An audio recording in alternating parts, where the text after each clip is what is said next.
on the training ground day in, day out. It comes from a spirit and a bond that the players work at. So I don't want to give the squad or the young players the ultimatum that if they're not successful, that's the winning mentality gone. It's not. I lost finals, I lost semi-finals, I lost big games with a really good squad.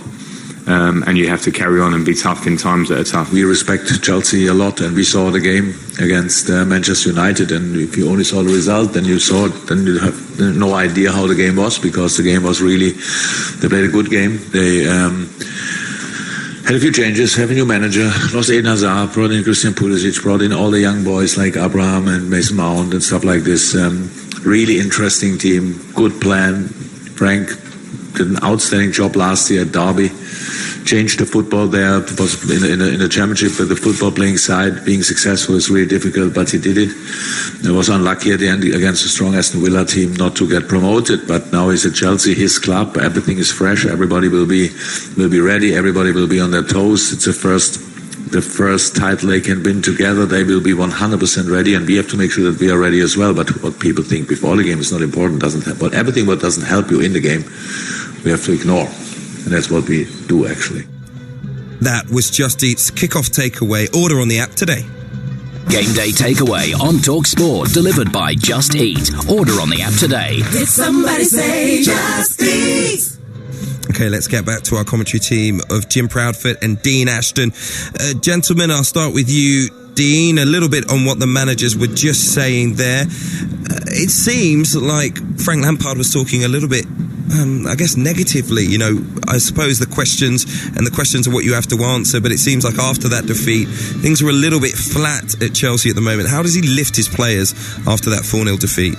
I think no better way than playing one of the top sides and almost going into this game as underdogs. I think again will perhaps help his side.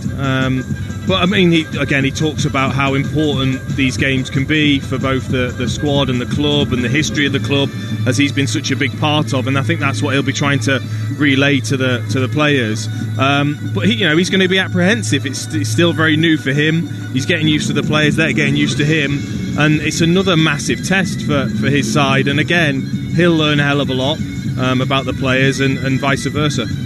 And before we get to kick-off, I guess tonight's going to be a piece of history. Stéphanie Frappart, the French referee, becomes the first female to officiate a major men's European match. It's also an all-female on-field referee team of both assistant referees, a female as well. Dean, you're a former player. Do you think that affects how a player reacts on a pitch? Because we know aggression can play a big part for some players. I think it will.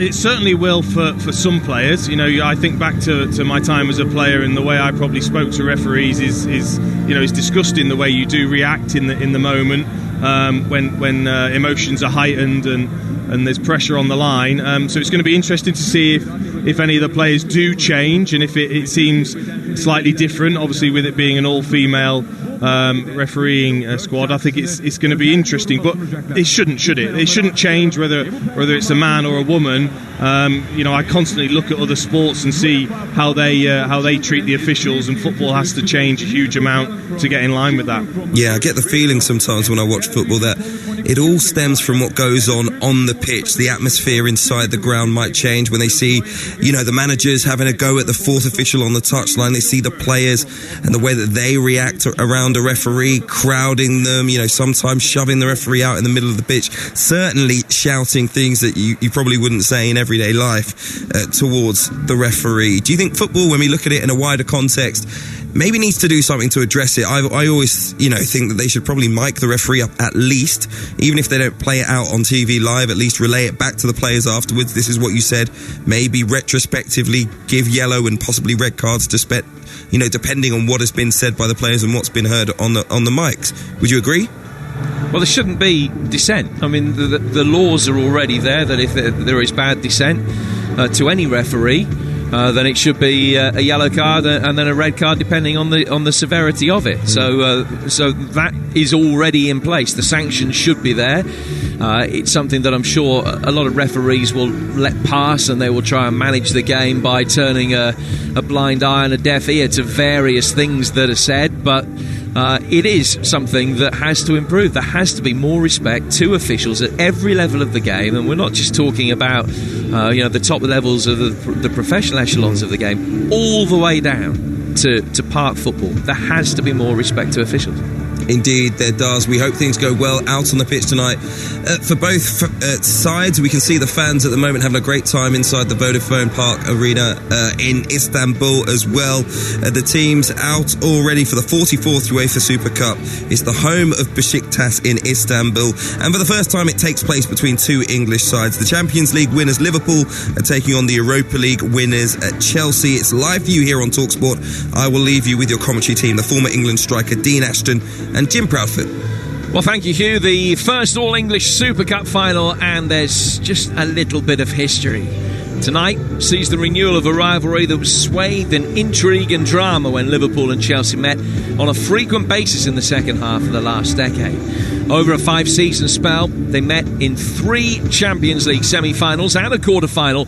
Epic, tight contests that encompassed the ghost goal, a penalty shootout, last-minute own goals, and a 4-4 draw as well. And one man who was at the heart of it all was Frank Lampard, who remains the last man to score in a European tie between the two sides, and whose crucial penalty in 2008, just days after the death of his mother, provided the foundation to the Blues reaching the final.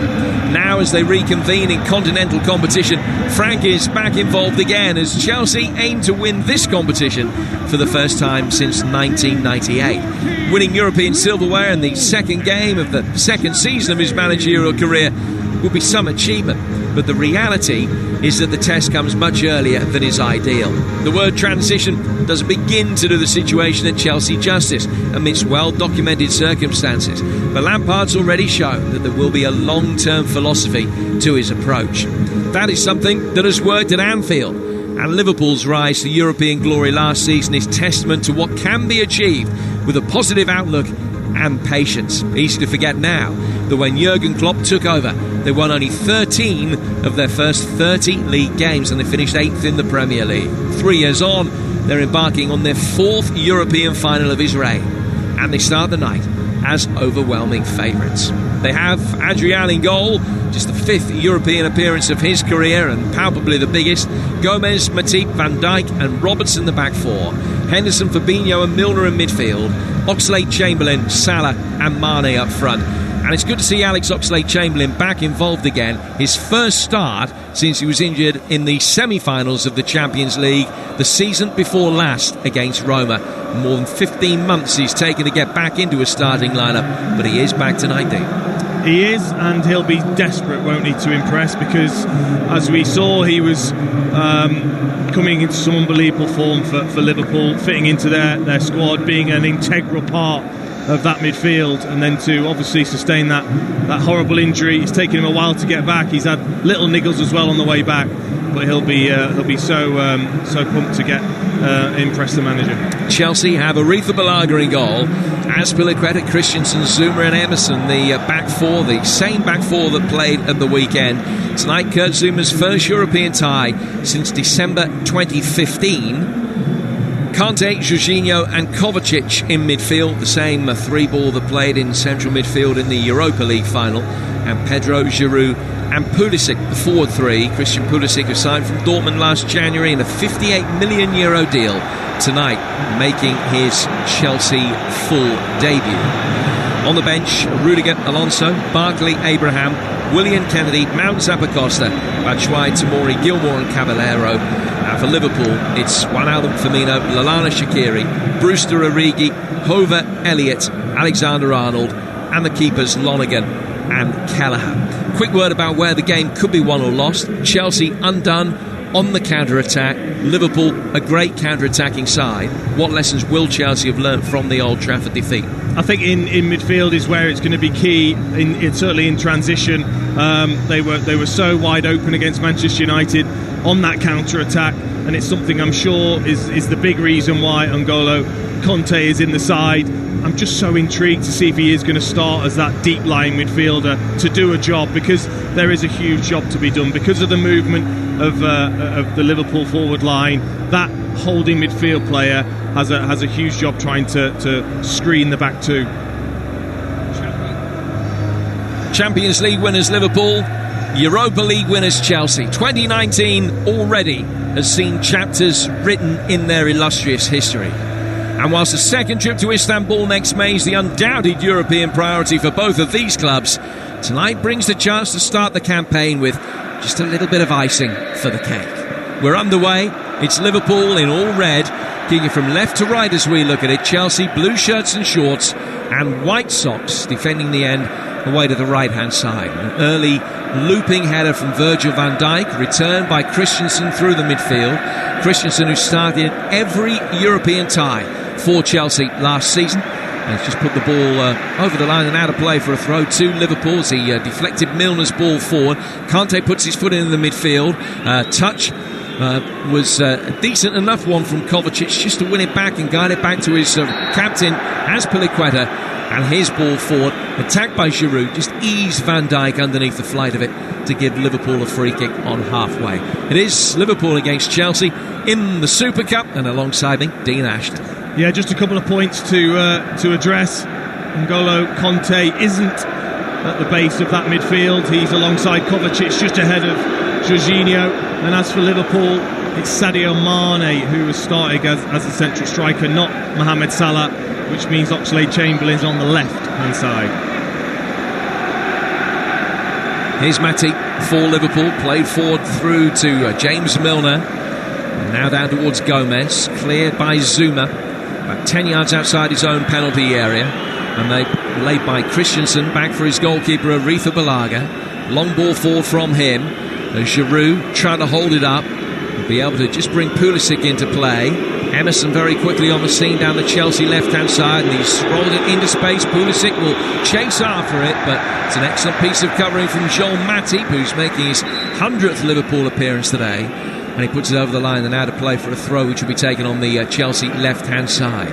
Enterprising start from both teams in what's been quite an open game, as expected, inside the opening couple of minutes here on TalkSport at 0-0. Jorginho clears his lines, ball out of play for a throw which will be taken again on the Liverpool right-hand side.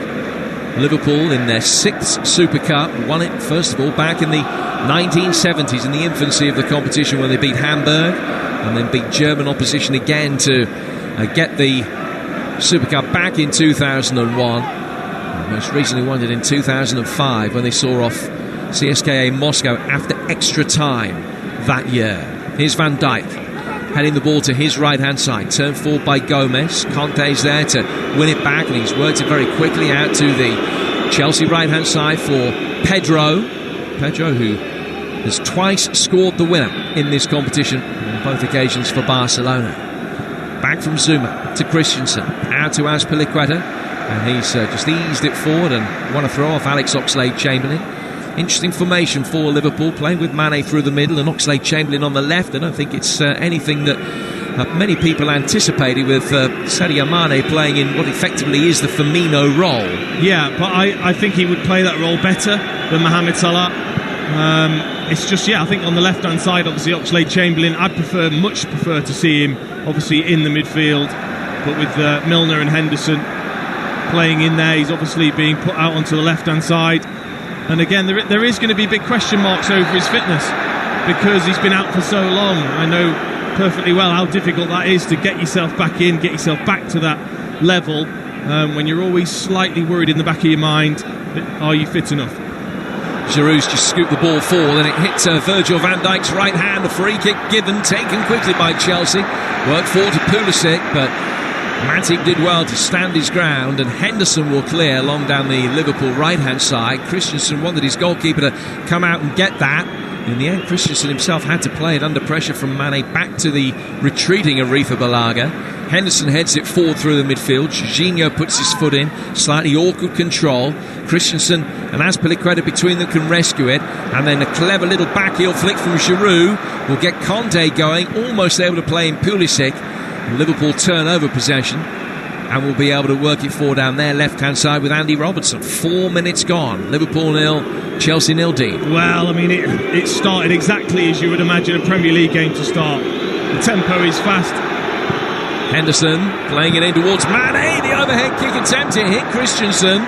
Liverpool claiming that it hit an arm, and it will be a corner. I mean, he's so close to Sadio Mane. Fantastic technique from him. Gets it absolutely spot on, and I tell you what, it hits Christensen's hand.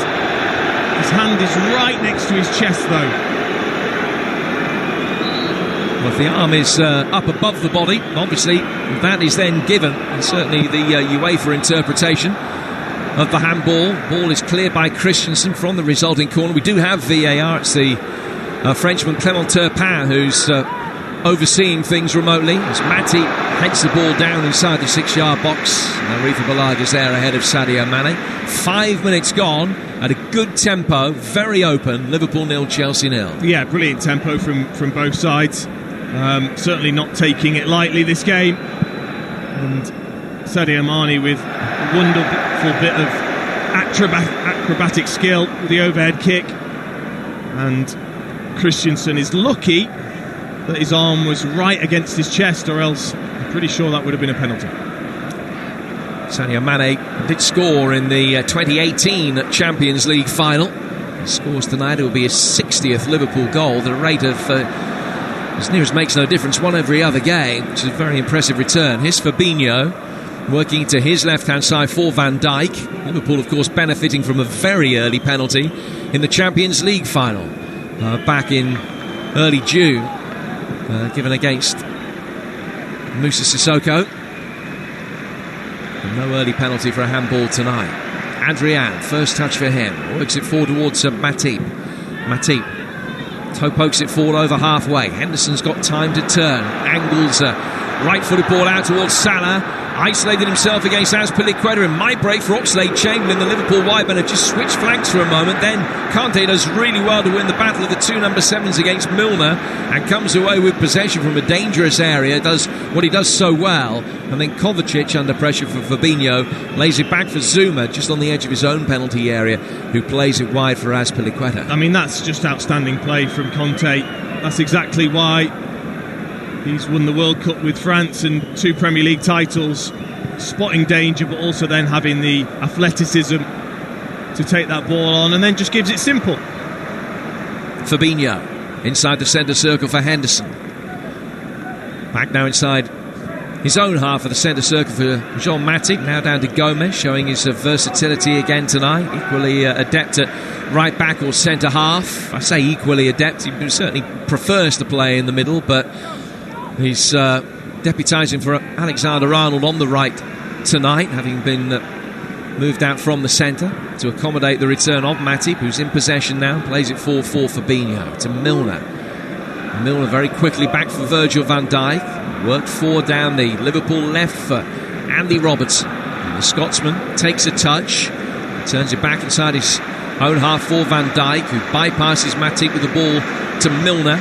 James Milner will play it down towards the Liverpool right-hand side for Salah. Salah controlling it. Might have taken a touch back off him last, but it's been given as a Liverpool throw. Took a little ricochet off Pulisic, and then Milner's brought down by Jorginho to give Liverpool a free kick, about 20 yards outside the Chelsea penalty area. Yeah, I mean, it's going to have to be a disciplined role for Pulisic and for Pedro, in fact, on the other side, because the fullbacks just go so high. We saw James Milner just drop in alongside the centre-backs to collect the ball, allowing them fullbacks to get as high as they like. Pulisic and Pedro having to force themselves back to do that disciplined defensive job. Salah and Milner standing over the free kick. Work short for Salah. Left-footed ball clipped in. An awkward one for Chelsea to defend. And then it's ricocheted off Jorginho. Back in from Fabinho. But well saved by Arifa Balaga, who just got his hands very quickly above his head at the near post to stop Liverpool's first shot on target. It's probably actually slightly missed it cross from Fabinho rather than an attempt to go for the top right-hand corner. We've played 9 minutes. It's Liverpool 0, Chelsea 0. Dean Ashton. Yeah, first slight glint of goal for Liverpool. It's a really poor ball from Fabinho.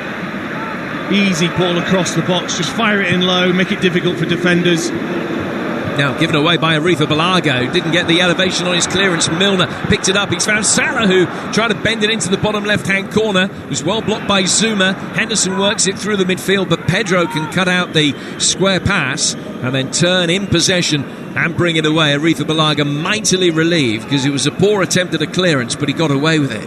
Do you not think Mohamed Salah, he telepaths that shot on goal so often now? I think every defender expects him to open his body up and bend it towards that far post. Absolutely. Conte tries to work it forward at the other end, and it hits a Liverpool player and goes through. Certainly that's what Kurt Zouma did, because he could see it coming, and you could tell from Zouma's body shape that he was just expecting that ball to be angled into the bottom left-hand corner. Well, and also you'd be happy for him to then chop back onto his right foot and take it away down that side. So I think obviously it's things that defenders will learn, and Salah has to maybe just adapt his game slightly in that sense. Now Giroud works it forward for Pedro. Left-footed effort from him. Adrian diving inside it, knew he was going to go wide. But a very enterprising start, with the opening 10 minutes having seen action at either end. It is 0-0. You're listening to the UEFA Super Cup final on TalkSport with the tough and smart Nissan Navara, built to deliver.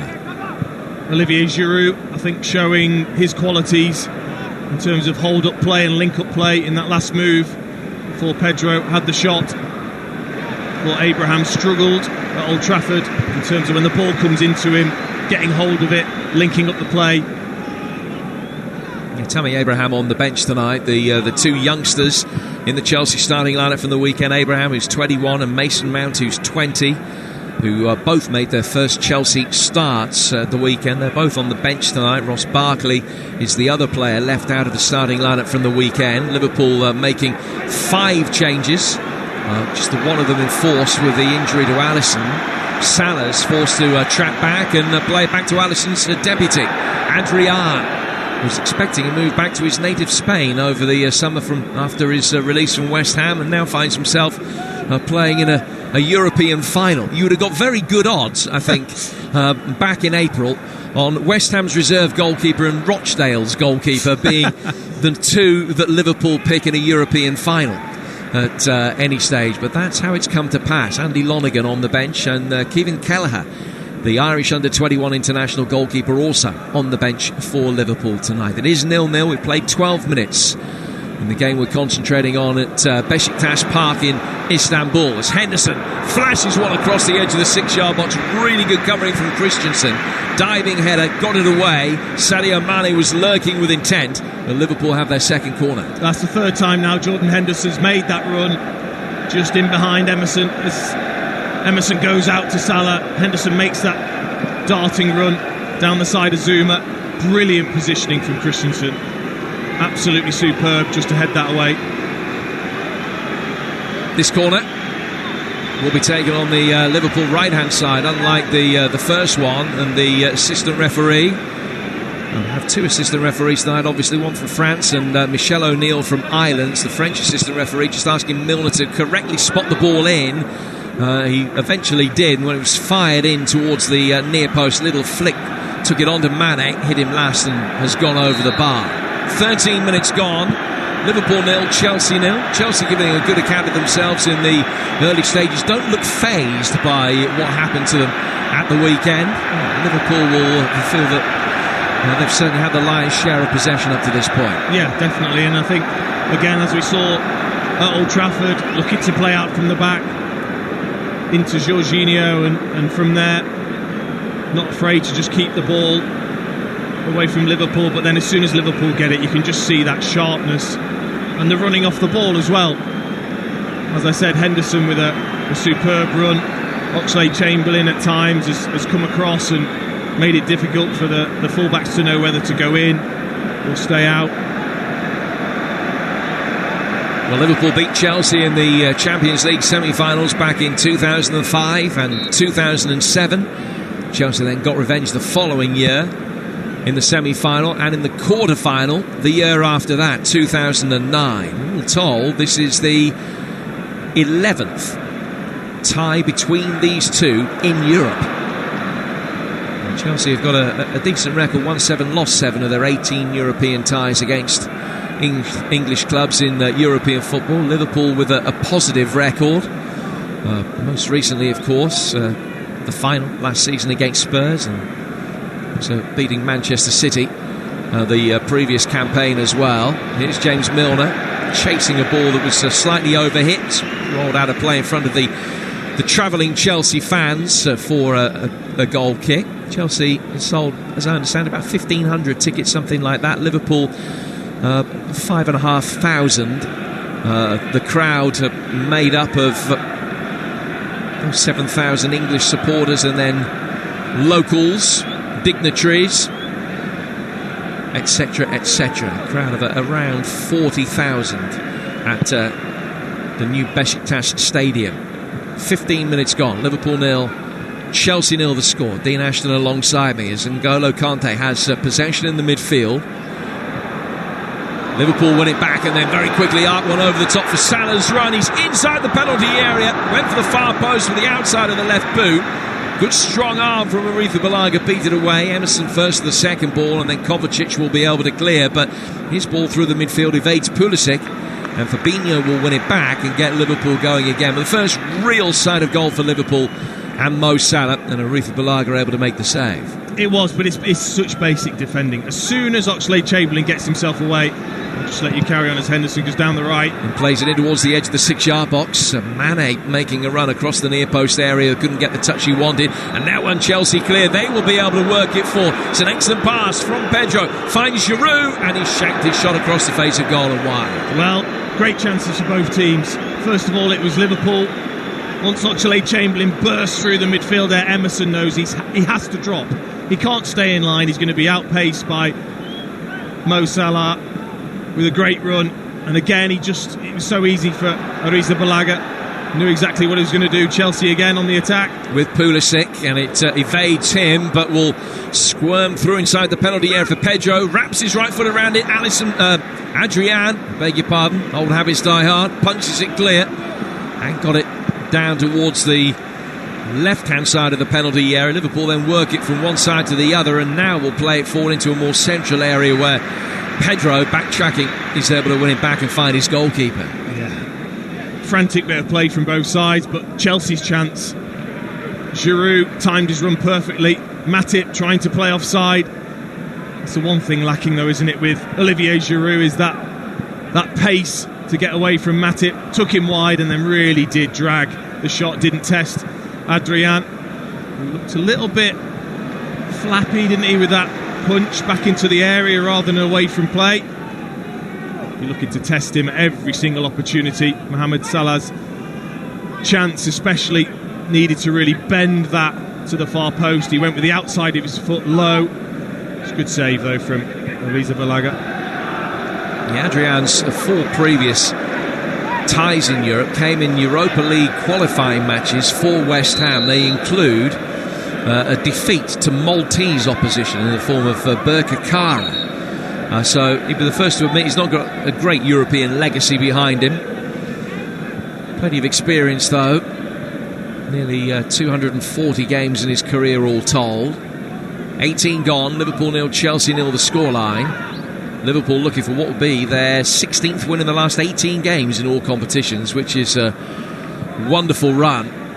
The last time they lost to English opposition in Europe was against Chelsea at Anfield on the night that Branislav Ivanovic scored twice in a 3-1 victory for the Blues 10 years ago. It's Van Dijk finding Matip, plays it down towards Gomez, right back tonight for Liverpool, and then Gomez on halfway plays it all the way back to near the edge of his own penalty area and finding Virgil van Dijk. 4 from him to Robertson, then work down the line for Oxlade-Chamberlain on his first start for more than 15 months. Back it goes for Van Dijk again, and now Liverpool will build from a deeper position with Matip, who can take a few steps through the midfield. Giroud had tracked him back, and then when he played it forward he couldn't find Sadio Mane. Then after a scrappy passage of play, Chelsea can bring it away with Kovacic, the £40 million summer signing. Because they'd already registered him with the loan signing, they were able to effectively beat the transfer embargo to make Kovacic's deal a permanent one over the course of the summer. Long ball played forward, just too long for Olivier Giroud, stretched out a long left leg and it's flicked off his toes to safety for Liverpool. With 19 minutes gone, chances at either end, but it remains Liverpool 0, Chelsea 0 in the UEFA Super Cup for 2019. Live on TalkSport. Dean Ashton alongside me, and I'll tell you about all the football coming up for you over the course of the next week here on TalkSport very shortly. But Andy Robertson has possession for Liverpool, and he's worked it back through the midfield towards Milner. Milner in towards Matip, a hurried ball under pressure from Pulisic, goes back for Van Dijk. Van Dijk's ball forward, not the best. Milner just got there, able to guide it away from Pulisic, who was putting the pressure on. Then a ball down the right-hand side of the Liverpool midfield, doesn't find Henderson. Kovacic wins it back. Kovacic with a clever through ball. Chance for Pedro making a run. Brilliantly trapped by Robertson. He did really well there, Andy Robertson. There was no margin for error. Pedro making the run off the wing. It was an excellent pass to find him, and Robertson's defending was first class. Yeah, and he's lucky though. He's lucky he's got the pace and the power to outrun Pedro, because it was a fantastic run. It's what he's made a career out of, Pedro. Running from out to in, inside the fullback. The ball from Kovacic was superb as well, but Andy Robertson, this is why he's becoming one of the best left-backs in the world. It's because of that engine, that power and pace that he's got. But he was done. He was done on the inside by Pedro. Good recovery from Robertson. Just shy of the midway stage of the first half. Of course, extra time on the agenda tonight. That's the one thing that neither club want ahead of the games coming up the weekend. Liverpool away at Southampton, Chelsea at home to Leicester. Excellent block challenge from Matip. Stops Pedro's latest run forward, and now Salah will be able to bring the ball under control on the Liverpool right, and he's got Emerson touched tight to him. Salah able to turn, get it away. Gomez worked the angle cleverly. Fabinho's subsequent pass not so good, and Chelsea are able to win it back and work it forward down the left-hand side, out towards Pulisic. Pulisic controls the ball about a metre in from the left-hand touchline, level with the edge of the Liverpool penalty area. Back it goes from him to Kovacic. Pedro, Giroud tries to play a little wall pass. It breaks for Pedro. Pedro, the angle is tight. He goes across the face of goal, and it's come back off the frame of the goal to safety. Chelsea so close to taking the lead. Oh, what a bit of play this is from Chelsea. The interplay in midfield, out then to Pulisic, back into Pedro. 1-2 is Giroud, and then he sizes up the chance. I think he's going to flash that across, and I think Adrian is as well. And then he goes high above Adrian, skimming off the crossbar. I think Adrian's actually made a good save there. I think potentially just got his fingers to that to tip it onto the bar. If he did, it was an outstanding piece of goalkeeping. Pedro from close range, hitting the frame of the goal. Chelsea, of course, inside the opening 4 minutes, hit the post at Old Trafford. And now, midway through the first half, hit the bar against Liverpool in the Super Cup. And it remains 0-0. Azpilicueta playing it forward from a throw, wins another throw. Interplay though was absolutely superb. 1 and 2 touch from Chelsea, just carved open that Liverpool midfield, and then again, that's why Giroud's in the team. Literally just a backboard to bounce off to Pedro. Matip was relieved. He stuck out a right foot and just couldn't quite get the ball away from Pedro, and then made sure he didn't make contact with him as he made his way through. He's looked lively so far, the Spaniard. He plays it in again here. Giroud got the top of his head to it. Emerson wins the second. Flick round the corner towards Pulisic by Jorginho. Liverpool clear. Back into the penalty area again. Overhead kick from Giroud, but he's put it wide. Very, very difficult chance. And doesn't he love a spectacular finish, Giroud? Any chance he gets. He could have brought this down. Pulisic winning the header, and then it ricochets to Giroud in the box. Matip nowhere near him. Van Dijk just watching the ball. He could have brought this down, could have controlled and then got the shot away, but no, he loves anything spectacular. Didn't quite get that right. Just didn't quite hit it with the right part of the foot. It probably just came off his shin in the end. The shin, yeah. But went wide. A wry smile on his face. Scored that spectacular scorpion kick in his Arsenal days. 24 minutes in, it's Liverpool 0, Chelsea 0. 10 of his last 11 goals, incidentally, have come in Europe. Olivier Giroud only got the 2 in the Premier League last season. Here's Van Dijk for Liverpool. Plays it back to the edge of his penalty area. Coming up for you on Friday night over on TalkSport 2. Live Championship action returns. Huddersfield, who knocked out of the League Cup yesterday. Home to Fulham. And that's Friday night over on TalkSport 2 in the Championship. Saturday, live Premier League action. Arsenal against Burnley, 12:30. Reshman talking through the action. Sam Matterface and Trevor Sinclair. And then Sunderland against Portsmouth on TalkSport 2 Saturday lunchtime. Norwich, Newcastle, our Premier League offering for you as the offside flag's up against Giroud. Norwich against Newcastle Saturday afternoon on TalkSport 2, and then Manchester City against Spurs on TalkSport from 5:30. Of course, Adrian and Co, all the goals as they go in, 3 o'clock on TalkSport as well. All coming your way. Football, very definitely, on TalkSport over the course of the weekend, particularly Saturdays over the course of this season. You won't miss anything of consequence that happens, that goes without saying. 25 gone, it's Liverpool 0, Chelsea 0. And Liverpool have possession at the back with Van Dijk, playing it to his right-hand side for Matip. 6 attempts to 5 in Liverpool's favour at the moment. And Chelsea just with the 1 on target to Liverpool's 3, but Chelsea have come closer to scoring with the effort from Pedro, which came back off the bar. Zuma clears his lines from inside his own penalty area. High ball forward. Giroud jumping for it with Matip. Had no chance of getting there. Matip just maybe gave him a friendly little shove to ease him under the flight of the ball forward. The ball will be played out towards the Liverpool left-hand side for Robertson, and then turned down the line towards Oxlade-Chamberlain. Put out for a throw. Conceded by Christensen. And Liverpool have it at the back again with Virgil van Dijk. 26 gone, it's 0-0 on TalkSport. Joel Matip in possession. Brings it towards halfway. And then Conte has won possession back. He just dropped his shoulder, and that was enough to put Van Dijk in 2 minds. And Conte to Pedro. Pedro now inside the penalty area for Pulisic. The angle is tight. He's worked it across the face of the 6-yard box. And Giroud didn't gamble. And it drifts innocuously in the end over the line and out for a goal kick. He's got to gamble. He absolutely has to, because as soon as Pulisic shifts this onto his left foot, I think there's only one thing he's going to do, because he's too wide for the shot. He was always going to pull that back, and Giroud just stood there. I think he mustn't have expected the chance to come, but again, that is what N'Golo Conte brings to you. Suddenly that little injection of pace towards Van Dijk, wins the ball back, and sets Chelsea on their way. It's been a really good period for Chelsea the last 5 or 10 minutes. Yeah, Conte looks second favourite to get there, but just was deceptive the way that he attacked the ball, and then just to put an element of doubt in Van Dijk's mind. Van Dijk chose the conservative option, and Chelsea were able to make the most of it. 27 minutes gone, it's 0-0. Salah in possession, works it forward. The sliding challenge from Kovacic wins it back. With the aid of Zuma, they can play away, but then it's given away.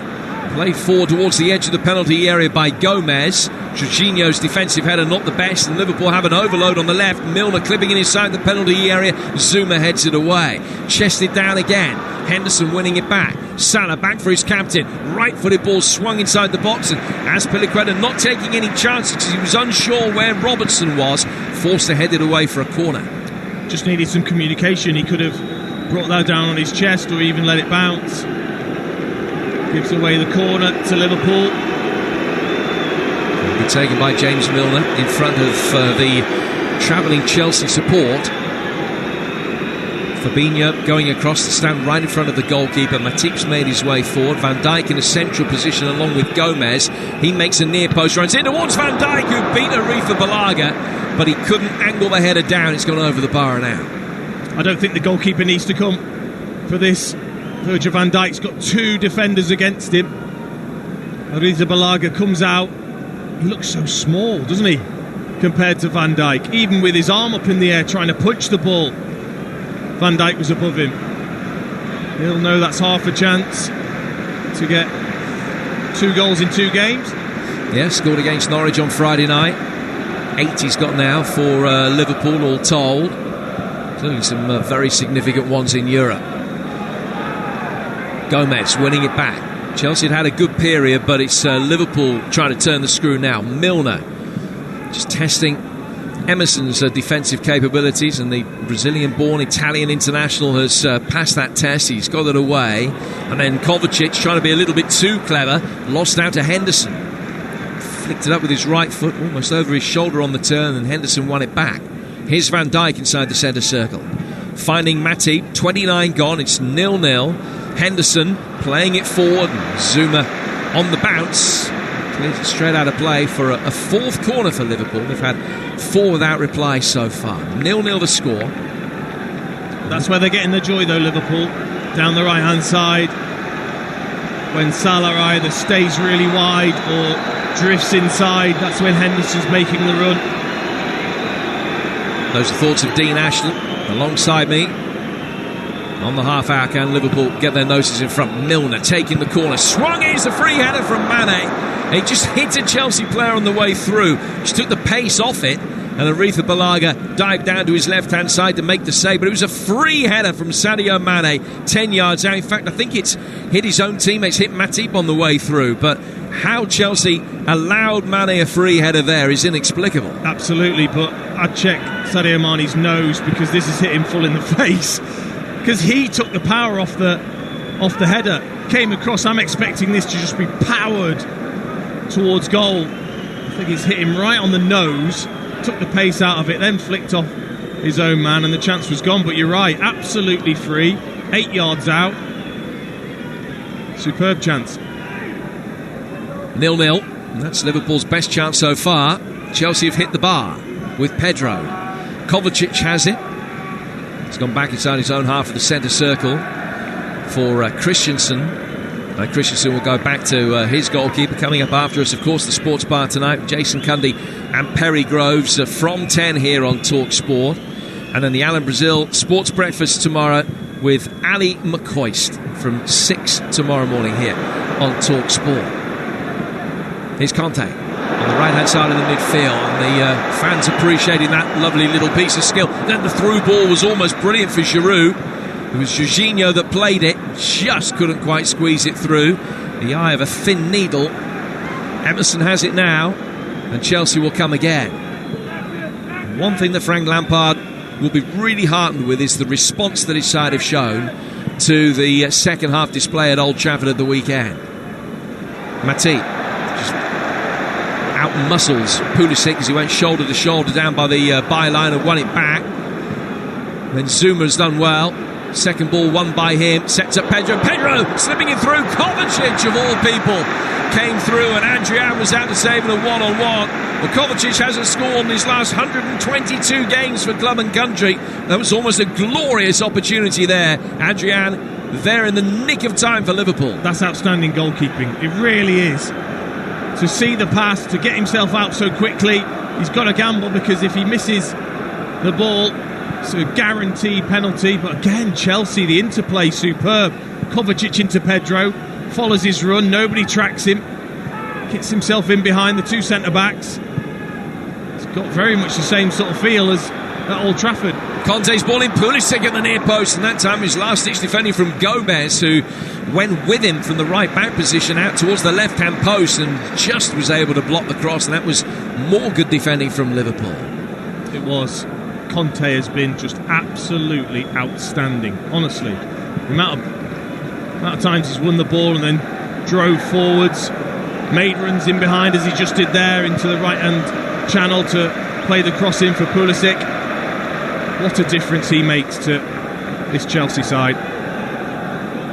Chelsea have possession, they have a throw. The camera pans to not quite an ashen-faced Jurgen Klopp, but he looks far from happy. Chelsea will bring it forward again. Pedro riding the challenge from Fabinho. Remember, all female officials tonight. The highest compliment you can pay any referee is when you don't notice them. Absolutely. Absolutely. They've done a fine job so far as Stephanie Frappert. Ball is worked out towards Cesar Azpilicueta to Conte. Conte, 5 yards from the edge of the penalty area. Left-footed ball clipped in over Henderson's head. Emerson brings it down and has flashed it across the face of goal and wide. That's the only thing I would say. When Chelsea have had these opportunities, especially in the wide area, when it has been played in, it is only Olivier Giroud that's in the box.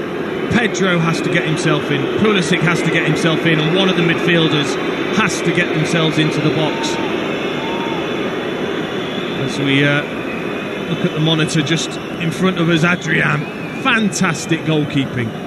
Spread himself brilliantly, made sure he got the ball.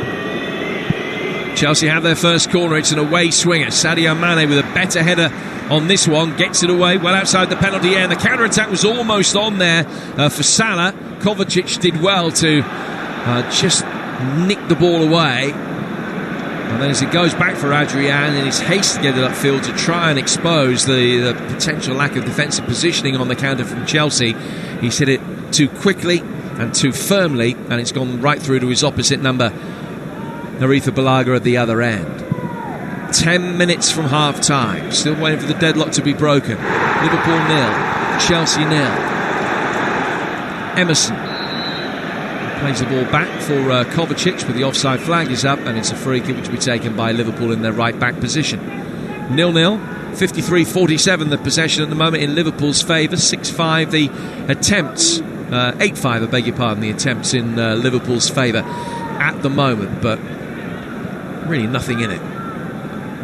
Jorginho bringing it down under pressure from Mane. Conte has won it back, so industrious. Great use of the ball again.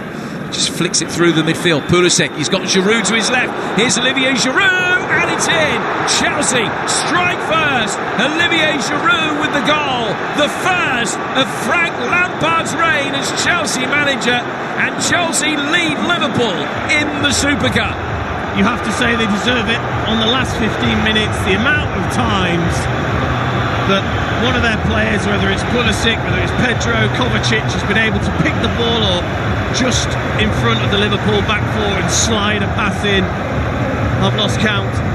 Again, Olivier Giroud, for any criticism you have of him, he has very, very good movement. He makes a fantastic run in between the two centre-backs, and he holds his run as much as he can, keeps himself onside. The ball across from Pulisic is absolutely super in terms of the weight. He doesn't have to check his stride, and he waits and waits. And again, Adrian, like against Norwich, I'm not quite sure of his angles, gave a lot of the goal to his left-hand side to Giroud, who cleanly slotted it in. Olivier Giroud looked to the heavens to celebrate. Chelsea strike first. It's 11 of his last 12 goals now that have been scored in continental football. He's 19th for the club. Liverpool 0, Chelsea 1. That will certainly make everybody of a Chelsea persuasion feel a lot happier about life. It's been a good last 15 minutes, as Dean Ashton's been saying, and they're on the front foot again now with Pedro. Pedro working it forward. Giroud couldn't quite take that one into his stride, and Liverpool knock it away. Well, Jurgen Klopp have been looking concerned for the last 10 minutes or so. Liverpool just undone by an excellent pass from Pulisic, but just went between the two centre-halves, and Liverpool's defensive positioning had gone askew. I mean, it's very rare, isn't it, that you think there's been a lack of communication between Van Dijk and whether it's Gomez or Matip, but there wasn't any there. They both let Giroud go. He bent his run. He just held his run enough to keep himself onside. It was a lovely finish, but how many times have we talked about Conte and winning the ball back? I don't think we've mentioned Fabinho once in terms of breaking up the play, and again he was behind Pulisic. He'd let him go. Not missing anything because Olivier Giroud has just picked up a slight bang as he attacked the latest long ball that was played forward. Van Dijk was the player that caught him. Kovacic put it out of play for a throw to Liverpool so that Giroud could receive whatever treatment was necessary. Chelsea, remember, the last English side to beat Liverpool in Europe. It was back in 2009. The only previous occasion in which Chelsea had won the Super Cup was 1998. They beat Real Madrid 1-0 in the final back then. Been beaten by Atletico and by Bayern in the two Super Cups in which they participated since then, both within the last decade. Frank Lampard on the losing side in both of those, hoping to be on the winning side today. 40th time that he has taken part in a Liverpool-Chelsea encounter. His first, obviously, as anything other than a player. I think if you look at Liverpool in terms of attacking force in this game, they haven't looked their usual sharp self. They haven't looked as if they're a real threat in behind, which generally they always are. Sadio Mane's hardly been spoken about because he's been bullied physically. They're in again, Chelsea. It's Pulisic again, faced up by Matip. He's trying to work the angle, getting onto his right foot. Oh, he squeezes it in brilliantly, and Chelsea have 2 in 4 minutes. Pulisic with an assist and a goal, but this one is chalked off for an offside. The finish was quite brilliant, but the Irish assistant referee had the flag up and it doesn't count. I mean, the finish is sumptuous. Yes, he is. I mean, absolutely superb line from Liverpool. Robertson, Van Dijk, Matip, Gomez, all in a perfect line. Pulisic just tries to get in behind Gomez. For me, it's the right decision on the angle that we saw. Well, the VAR will look at it with the flag staying down initially because it was so tight. Wait and see if play develops. Yeah. And the call when the ball went in the net for offside, absolutely spot on. It was very close, but the decision was correct. Wonderful finish from Pulisic, but it counts for nothing. You're listening to the UEFA Super Cup final on TalkSport with the tough and smart Nissan Navara, built to deliver. Liverpool 0, Chelsea 1. Giroud with the goal. Had the ball in the net a second time just moments ago, but disallowed. Arifa Balaga clears. Long ball forward, which is chested down easily under no pressure by Matip. And then under no pressure, he's given it away to Jorginho. Chelsea bring it forward again with Conte, cleverly working it forward for Pulisic.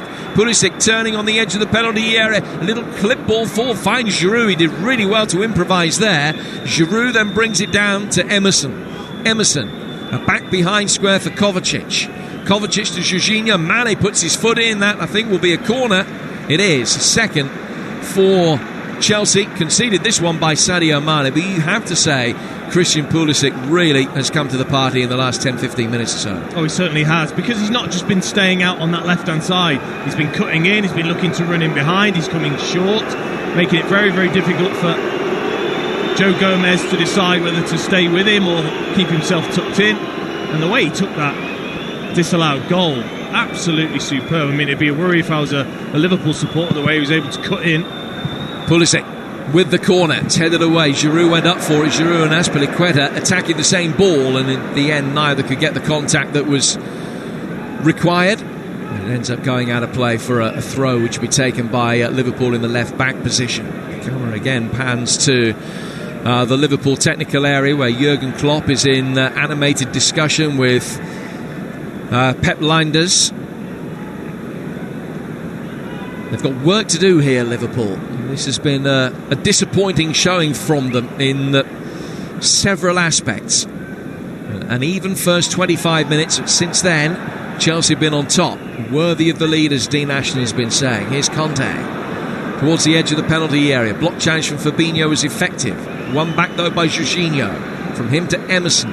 Emerson working it back towards Zuma, who's the deepest lying of Chelsea's outfield players. When he picked up possession, he's worked it out towards the Chelsea right for Azpilicueta. We've got 2 minutes to go to half-time with Chelsea leading 1-0. The ball goes back for halfway, where Christensen sends a long angle ball down towards the left for Emerson.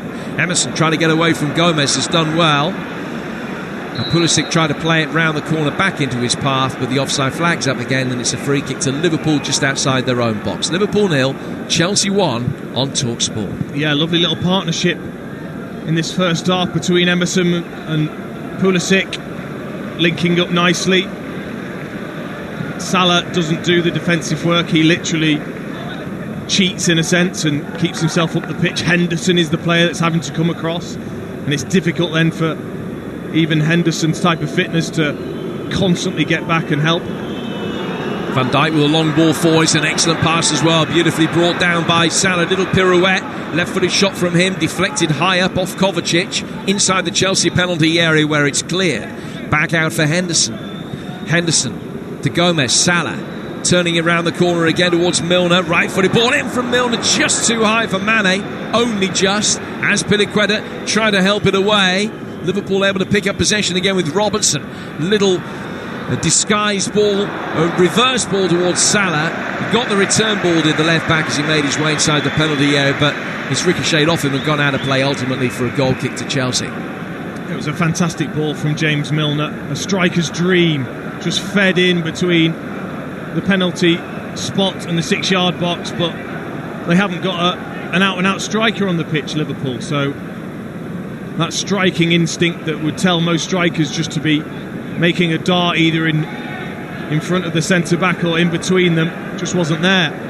Are you surprised that they haven't mixed it up? Because they've had no joy in the last 20 minutes, that they haven't mixed it up going forward, moved Salah into the middle and brought Mane out into a wider position. Because in several games last season, Salah was used as a central striker. One of the criticisms was that he found himself quite isolated when he was in that role, and he hasn't got the defensive side to his game that Firmino has. Mane has tried to trap back that a little bit more, but hasn't been effective going forward. So it's a difficult balance for Jurgen Klopp to get right. Yeah, I certainly think you're losing the best attributes of Sadio Mane when he's out wide and when he can run from deep with that real pace that he's got. I think when he's up against the two centre-backs, like I said, physically he's been bullied, he's not been able to get into the game. And maybe Salah could go up to that and try and change, but it wouldn't surprise me actually if we saw a change at half-time, certainly in that position. Maybe Divock Origi coming and playing up down the middle. But what surprised me most about this Liverpool performance is they're being outworked. They've been outworked by Chelsea. Robertson playing it forward down the Liverpool left. Oxlade-Chamberlain, who was caught, were in one additional minute at the end of the first half. And this free kick for Liverpool will be the last action of the first half. Barely time to take it. Just worked it back inside their own half, and the French referee decides enough will be enough. Well, what a difference 3 days can make. When you consider how Chelsea were ripped apart at times by Manchester United. Frank Lampard did stress that there were plenty of positive moments on Sunday, but tonight Chelsea have been excellent. The last 20 minutes of the first half, they've been dominant, and Olivier Giroud has given them the lead after excellent play from Pulisic. He himself had the ball in the net after that, only to be correctly ruled out in a very close offside call. And Liverpool have work to do, have been a shadow of themselves in the second half of that first half. So we're at the break in the Super Cup. It's Liverpool 0, Chelsea 1. Jim Bradford, thank you. Dean Ashton beside you. Dean, just stay there for a moment. So many things to discuss. N'Golo Kante, head and shoulders so far, I think. Best player on the pitch for you? It was just a huge difference compared to the weekend. He has made the difference. You know, the way that he gets around the pitch, the way that he wins the ball back, gives it simple. I think the midfield looks stronger, and as well, I think at times Jorginho, Conte and Kovacic have almost played a flat three in front of the back four, which then makes it very difficult for Liverpool to feed passes into the likes of Mane and Salah. Because of that, I think they've looked a much more solid outfit. And then also, the three forward players along with Conte and Kovacic and Jorginho, I think the interplay has been absolutely sublime to watch. Yeah, and what about the midfield? You mentioned the three of Chelsea there. Fabinho, Henderson and Milner, you said it a few moments ago, essentially being outworked. Yeah, I mean, it's so rare that you would ever even think it or say it about it. But Liverpool look flat. I think they all look flat. It's not very often you see a team, almost carving Liverpool open at will, which Chelsea have done in the last 20 or so minutes. And Henderson, for all his work rate, isn't defensive minded. Milner isn't defensive minded, and Fabinho we haven't talked about him enough. He hasn't broken up the play as much as certainly Liverpool would want, and he hasn't tracked the runners. The amount of times that Chelsea midfield players have been able to run beyond the back four, I think again is a worry. Yeah, N'Golo Kante, we've mentioned already, Christian Pulisic and Olivier Giroud came into the team, and I guess those three have made a really big impact. Pulisic's looked great, Giroud with the goal, and it was a neatly taken goal created by Pulisic. Yeah, absolutely. I mean, it was a wonderful pass from Pulisic, who has grown in this half. Certainly we're starting to see exactly why so many teams were looking at him. And Olivier Giroud, I think, is showing Tammy Abraham what a mature performance looks like. Keeping hold of the ball, being able to be almost like a backboard to bounce it off, but then also making clever runs in behind and a clinical finish. And if it wasn't for the offside, again, we'd be talking about a wonderful finish from Pulisic. And again, Emerson down that left-hand side, they've linked up well. Yeah, really good finish from Pulisic. Unfortunate to be just offside. There were chances, though, for Liverpool in that game. A couple of free headers, one from Virgil van Dijk, one from Sadio Mane. Both should have done better. Yes, they should have done. I don't know what Orita Balaga was thinking, trying to come out and punch. Van Dijk was clearly ahead of him. He'll be disappointed.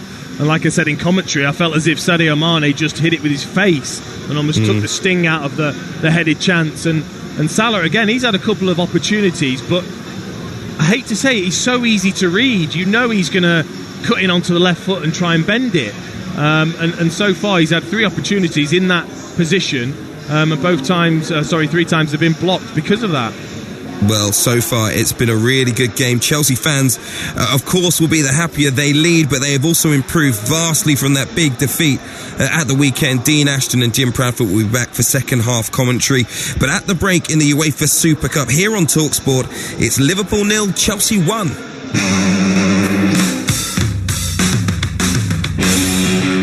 Jorginho bringing it down under pressure from Mane. Conte has won it back, so industrious. Great use of the ball again. Just flicks it through the midfield. Pulisic, he's got Giroud to his left. Here's Olivier Giroud, and it's in. Chelsea strike first. Olivier Giroud with the goal. The first of Frank Lampard's reign as Chelsea manager, and Chelsea lead Liverpool in the Super Cup.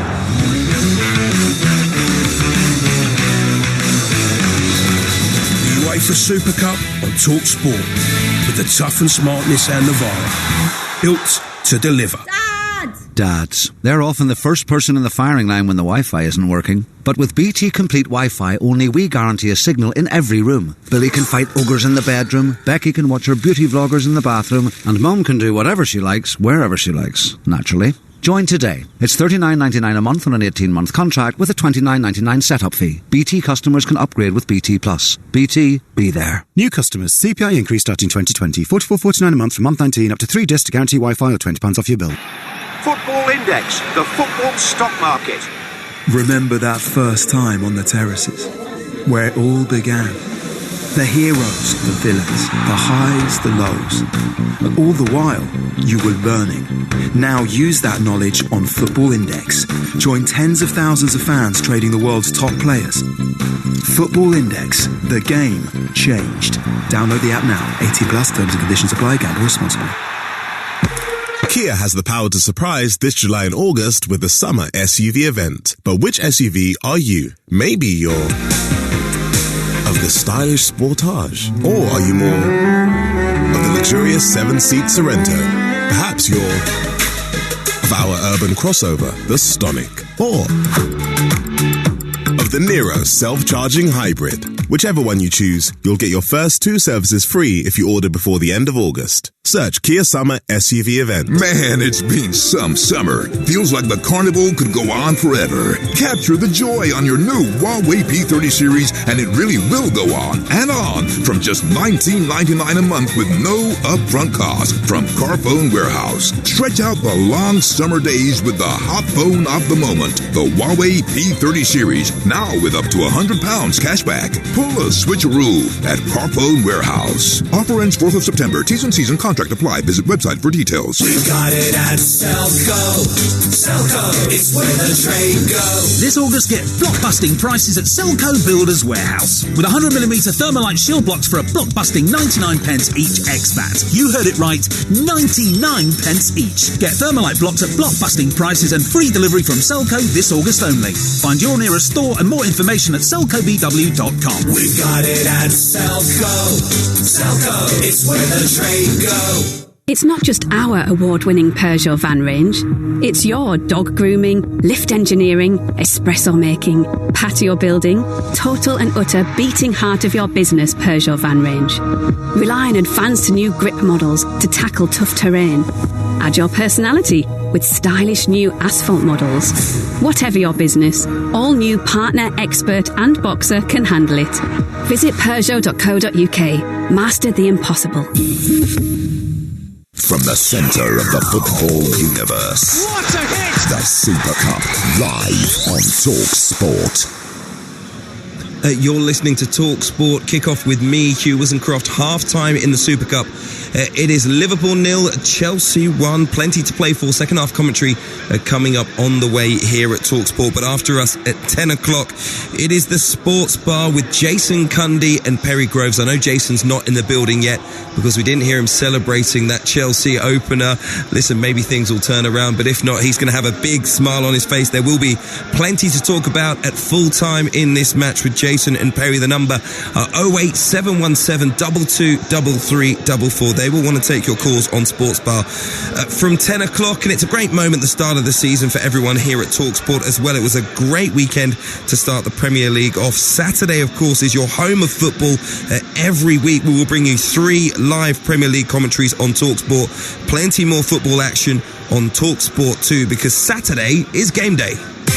The Premier League is back, and this is game day. Here's Aubameyang towards the edge of the area, right-footed up. It's a brilliant goal. It does feel good to be back. Drives it across. It's 2-1. Ashley Barnes gives Burnley the lead. Saturday's rebooted. Bursting into the penalty area. Can Pookie finish? Yes, he can. 3 back-to-back commentaries from the Premier League. And Newcastle have won it in the last few seconds of the match. This is game day, folks. Sterling to complete the hat-trick, and Manchester City hit 5 on the opening day of the season. Lamelo has a shot. It might come here for Harry Kane. Harry Kane has come to the party. And it is only here on Talk Sport.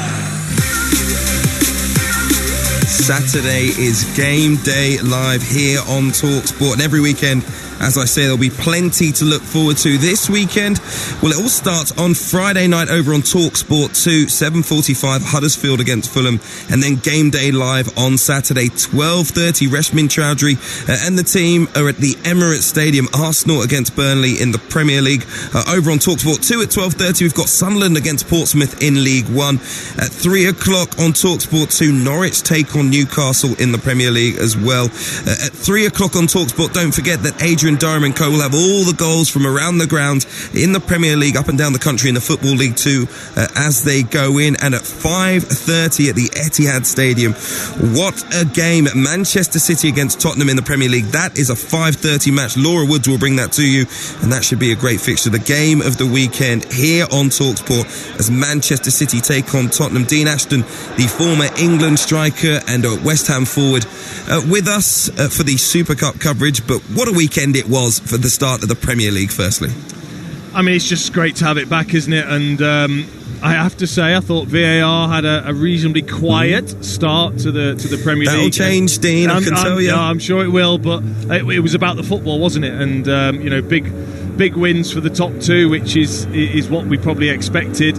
And already, the league taking shape. I was seeing lots of discussion today online about that decision in the West Ham game for Manchester City. Raheem Sterling off by an armpit.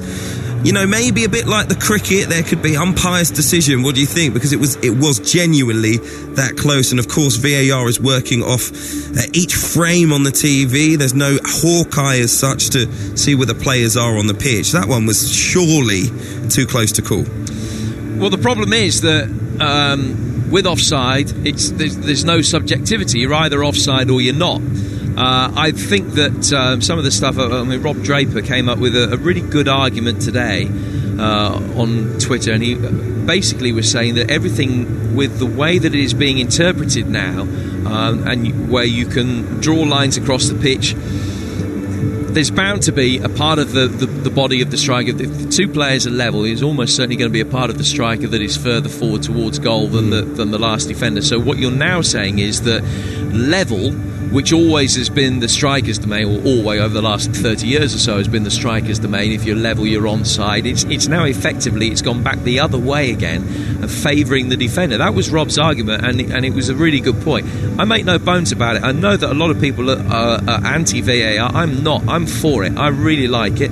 I think that it has worked well, and I think that the current interpretation, with that Raheem Sterling one that was disallowed, or the Gabriel Jesus goal that was disallowed for a Sterling offside. Oh yeah, of course. I think that you've got no choice. You've got the technology. You can use it. You can prove that he was just a fraction offside. Therefore, he is offside, because there's no such thing anymore as just offside. You're either offside or you're not offside. But what I do agree with is that maybe going forward for the start of next season or whatever, you need to think, well, if you're using 3D replays for the interpretation and looking at this, are you going to get enough goals? Are you going to have too many that are actually chalked off? Are you unfairly penalising the striker for timing a run? You can't possibly time a run accurately enough to say that, well, I'm just a fraction onside now. I am onside. So I think that you will find that it is possibly going to end up being weighted a little bit too much in the favour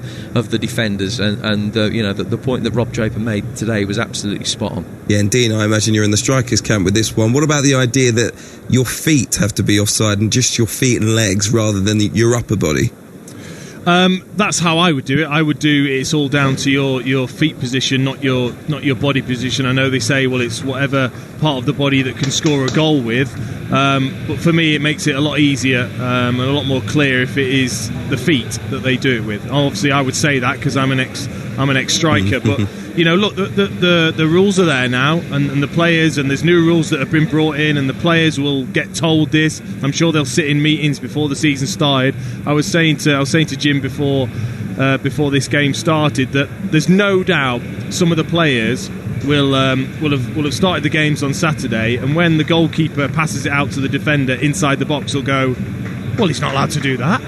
They just won't have any clue. Some of the players will have no idea of some of these little changes that have happened. They won't have listened in the meetings. And we saw with West Ham, with the players encroaching onto the penalty, the players have to know the rules. It's as simple as that. Yeah, the players are out emerging on the pitch in Istanbul for the second half of the Super Cup between Liverpool and Chelsea. Chelsea leading 1-0 at the break, and it looks like we've seen Roberto Firmino warming up during the break, taping his socks up. Any sign of a substitution, Jim? Well, as you say, he's been sat on the Liverpool bench, taping his socks up. That would mean that his arrival is either imminent or instant. It is the latter. He will be coming on now. Now, Mane is out for the second half, and so too Salah. So whether it's Oxlade-Chamberlain who hasn't reappeared, or whether Oxlade-Chamberlain will drop back into the midfield and they will shuffle things around that way, we're about to find out. Clement Turpin, the fourth official, indicates that it is number 15 coming off. So Oxlade-Chamberlain off, and Liverpool will go back to the tried and trusted forward three. Firmino, I'm sure, will play through the middle. Mane will move out to the left-hand side. Salah will play on the right, and that's the solution that Jurgen Klopp has found to Liverpool's lack of attacking prowess in the last 15 minutes, Dean Ashton. Yeah, I think he had to change something. That was such a poor performance, such a lifeless performance in that first half. So we're back underway. Chelsea, blue shirts and shorts and white socks, defending the end to the left-hand side as we look at it. Liverpool in all red, trailing to that Olivier Giroud goal on 36 minutes. And Liverpool making a change at half-time. Oxlade-Chamberlain off and Roberto Firmino on to replace him. He hasn't scored in his last 5 Liverpool games since netting against Porto back in the quarter-finals of the Champions League last season. Of course, he missed games at the end of the season through injury. Here's Mane, left-hand side of the box. He's got Robertson in behind him. Mane able to bring the ball under control. And then just as he was working out where it was going next, Pedro came in and picked his pocket, and it was cleared by Chelsea down there right. But Liverpool are able to pick it up again. Milner to Fabinho to Van Dijk, who under duress plays it forward. Can't find Mane, and he goes out of play for a throw which will be taken on the Chelsea right-hand side. These are the sides then. Adrian in goal for Liverpool. Gomez, Matip, Van Dijk and Robertson. Henderson, Fabinho and Milner. And now Salah, Firmino and Mane, the forward three. Chelsea with Aretha Balaga in goal. Azpilicueta, Christensen, Zuma and Emerson. Kante, Jorginho and Kovacic. Pedro, Giroud and Pulisic. Here's Fabinho in possession for Liverpool. Worked it back for Joe Gomez. Now to Matip, who's playing his 100th Liverpool game tonight. Out to the right-hand side again for Henderson. Just caught in the back there from Emerson. And that'll be a free kick to Liverpool about 10 yards inside the Chelsea half. 90 seconds gone in the second half here on TalkSport. Liverpool 0, Chelsea 1. And here's Dean Ashton. I mean, I think you've got to feel for Alex Oxlade-Chamberlain. Obviously been out for a year. Being taken off at half-time, didn't really make an impact. Feel for him a little bit because I think his favoured position is one of the two higher midfield players. But the change needed to happen. Such a poor first half from Liverpool standards. And Firmino will certainly give them more balance, and hopefully Mane can get himself into the game. Fabinho clipping it over the top. Firmino could be in straight away, and Mane will bundle it in. The equalising goal comes just 2.5 minutes into the second half. And Roberto Firmino heavily involved. Chelsea defenders not happy. They think there might have been a foul, but the goal stands. Firmino doing the legwork, and it's Mane, the second attempt, who bundles it in. It's Liverpool 1, Chelsea 1. And he's absolutely justified, Jurgen Klopp, with the change that he made. Firmino got himself back on side. Again, it was very, very close. He just steps back on side as Fabinho lifts that ball over the top. It's definitely not a foul from Sadio Mane. Once again, Firmino, unselfish, nicks it past Arrizabalaga and allows Mane just to nick it away from the goalkeeper and then tap it in. Instant response from Liverpool. Sadio Mane's 60th goal for the club and his 14th in his last 19 games. Excellent response at the start of the second half from Liverpool. Already looking with a better balance, the familiarity about the familiar forward three, and an instant reward. The equalising goal scored by Sadio Mane. Chelsea led for 12 minutes either side of half-time. Liverpool with all possession at the start of the second half. Matip will play it forward, but Chelsea win it back, and Pedro can bring it into Liverpool territory and find Pulisic. Emerson will make his way forward. Just a little step over there, trying to deceive Henderson, who wasn't fooled, and ultimately goes out of play off Kovacic for a Liverpool throw. Taking quickly Fabinho into space for Mane. Much better tempo about Liverpool at the start of this second half. It's more like the tempo at the start of the game. Robertson in towards Mane. Oh, it's taken it beautifully away from Kanté in the half turn. Now Firmino trying to work the angle left for Fabinho, and he's whistled it wide. Totally different tide. Absolutely must have been given a rocket by Jurgen Klopp. Come out, they're quick, they're sharp. Firmino getting himself into the game, and this was a superb strike from Fabinho. Actually wasn't anywhere near in the end. Does slides across it slightly and it goes wide, but this is the Liverpool we know. Just scored the one goal so far for Liverpool as Fabinho, which came against Newcastle back in December. Waiting for his first in the European competition for the club. Chelsea, psychologically, you wonder what effect the flurry of quick goals that went in against them at the weekend might have. The first time they've conceded a flurry of quick goals. They're on the front foot here. Emerson, as he overrun it out of play for a goal kick.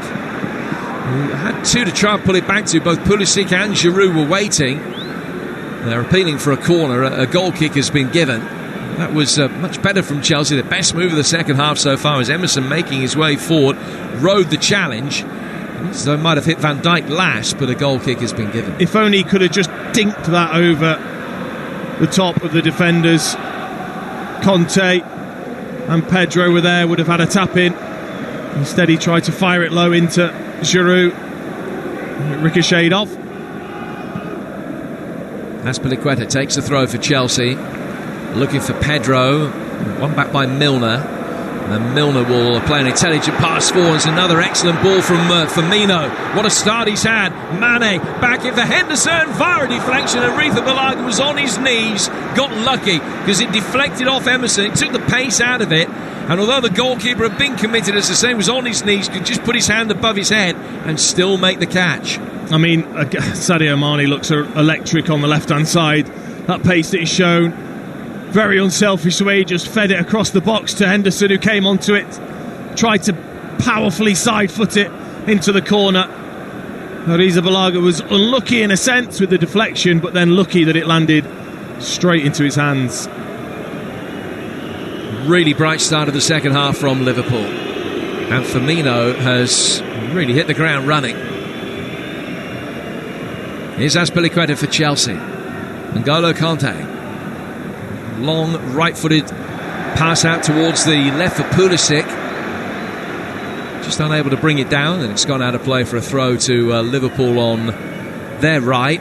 Two sides met last season. Liverpool beat Chelsea by 2-0. Mane and Salah in quick succession. 2 goals in 2 minutes just after half-time back in April. And Chelsea had won at Liverpool in the League Cup earlier in the season.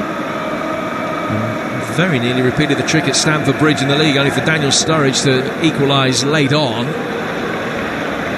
So a win apiece and a draw in the 3 games between the two last season. And this one all square at the moment after Giroud's goal on 36 minutes, cancelled out by Sadio Mane 3 minutes into this second half. Played 53 now. Liverpool 1, Chelsea 1 on TalkSport. And it's a Chelsea throw as Piliqueta takes it after he's adjusted the bootlaces on his right foot. And then Robertson is able to regain possession very easily for Liverpool after Chelsea's throw came to nothing, but they've won it back in the midfield. Conte with a little nutmeg of Fabinho, then goes to ground, no foul given. Robertson works it away with a high angle pass out towards Salah, inviting him to attack space over on the Liverpool right. He's got Joe Gomez forward in support, side-footed forward towards Henderson, just couldn't quite get the cushion layoff right for Roberto Firmino coming in behind him. Liverpool a different side since the restart. It's ridiculous, isn't it? I mean, the pace now on the break is exactly what we've come to expect from Liverpool. They're away again. With Firmino, he's got Mane to his left, he's got Salah to his right, who would be close to being offside. And as he tried to work it back through the midfield towards Firmino, he's just evaded him and gone out of play. Had the ball gone in the net, the flag might have come out. That was one of those, it was so close that the assistant referee was justified in keeping the flag down. In fact, justified because having seen the replay, the onside decision was correct. Salah had timed his run to perfection. All Liverpool at the start of this second half after Chelsea's excellent period in the last 20 minutes of the first. And still, the most significant moment of the night lies ahead of us. 9 gone second half on TalkSport. Liverpool 1, Chelsea 1. Here comes the Liverpool press from Chelsea, playing a goal kick inside their own penalty area. They've been able to get it out of harm's way, though, down towards the left-hand side. And now a high ball over the top. Pedro claiming he was blocked off, but it was just good defending from Robertson. You're listening to the UEFA Super Cup final on TalkSport with Nissan Commercial Vehicles, built to deliver. Here's Salah on the Liverpool right. Again, almost got the angle on the pass right for Firmino. Just a little bit heavy in the end, and it goes through for Kepa Arrizabalaga. But Liverpool playing with smiles on the faces again now, which they weren't in the last 15 minutes of the first half. It's 1-1. Yeah, I mean, Firmino's, it's hard to miss, isn't it? And he's got a massive smile. He's come on and made such a difference, again linking up the play, and when he drops deep, he tends to suck the centre-backs out of position, and then suddenly you're seeing Sadio Mane, you're seeing Mo Salah making them darting runs in behind where the space is. It makes such a difference when you've got an intelligent centre-forward making clever movements. And as for Chelsea, this is a massive test now. After what happened at the weekend when they capitulated against Manchester United, this is a real test of their mettle. Can they get themselves another foothold into the game? Emerson goes down, Henderson plays it forward, and then Zuma's in strongly. Out of play for a throw. Chelsea are unbeaten in 15 European ties, which is a club record. They broke the club record that they set between 2008 and 2010 last season, when they won 15 of their 18 matches in the Europa League. They scored 36 goals as well, which is very nearly a record for the number of goals in a Europa League campaign. Missed it only by 1. The last defeat in Europe came at Barcelona back in March 2018. Level tonight, 1 apiece. Clearance comes from Adrian down towards Andy Robertson on the Liverpool left. It's back from him to Milner. Milner to Van Dijk. Van Dijk 10 yards outside his own penalty area, controls it and then plays it back down the left-hand touchline again for Milner. Into Robertson, now to Fabinho. Back for Milner again, who once more will look for his goalkeeper. Adrian taking a touch, gets it away right-footed. High ball forward, Emerson goes up for it. It's off the top of his head as he won the aerial challenge with Gomez, but it's conceded a throw in the process, which will be taken on the Liverpool right-hand side. All square, 1-1, 12 minutes into the second half. I think you can really tell that Liverpool have got that confidence back, because like they did in the first 10 minutes of the first half, they're now starting to spread their team out. Milner now dropping back deep, the two fullbacks going really high and wide.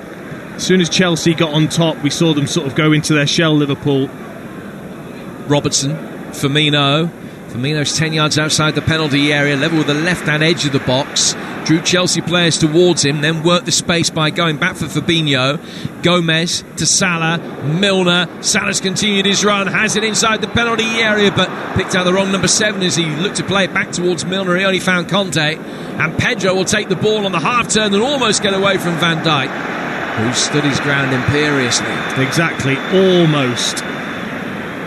Incredible bit of skill actually from Pedro to flick it over Van Dijk's head, but he read it, and he's too big, he's like a mountain. Here's Firmino. Out towards the left-hand touchline. Firmino playing it back inside the penalty area. Robertson trying to take the ball into his stride, couldn't. Chelsea will be able to play it away. Pulisic, in the end, plays it the direction he's facing, so it goes back to his goalkeeper, and he can clip it out towards the left-hand touchline to try and get Chelsea going again. Talk about Van Dijk. You yourself as a big physical striker, I'm sure you would have relished the battle against the big Dutchman. What have you seen in his game? Anything at all that you would have tried to play against? And if you've been up against him, that you think you might have been able to take advantage of? Well, I wouldn't have been able to run him because he would be too quick. And he's too clever. He reads the game too well. So for me, it would be a case I would have to fight him. I would have to try and be too physical for him. I think that would be the way that I would feel like I could get the better of him. I think Olivier Giroud's tried to do the same with a little bit of joy in that first half. But he reminds me so much of Rio Ferdinand, the way he reads the game. And the best defenders are always that one step ahead. They anticipate better, they read the game better, but then also they just have that extra little burst of pace to annoy you. Just when you think you're away, they've just got that extra bit of pace. Chelsea have their first corner of the second half, and Van Dijk that time was orchestrating proceedings inside the 6-yard box, claiming probably with some justification that he was being manhandled by Azpilicueta, and Pulisic's delivery beat everybody anyway and has gone straight out of play for a goal kick. So we're approaching the hour mark. Liverpool playing out from the back from the goal kick, taking short from Adrian, but Chelsea have won the loose pickings back about 20 yards outside the penalty area with Pedro. Pedro and Pulisic haven't quite had the influence in this second half that they had in that excellent purple patch for Chelsea coming up to half-time. Back it goes for Chelsea once more to Zuma. Zuma to Christensen. Christensen will bring it inside the centre circle before chipping it over the top.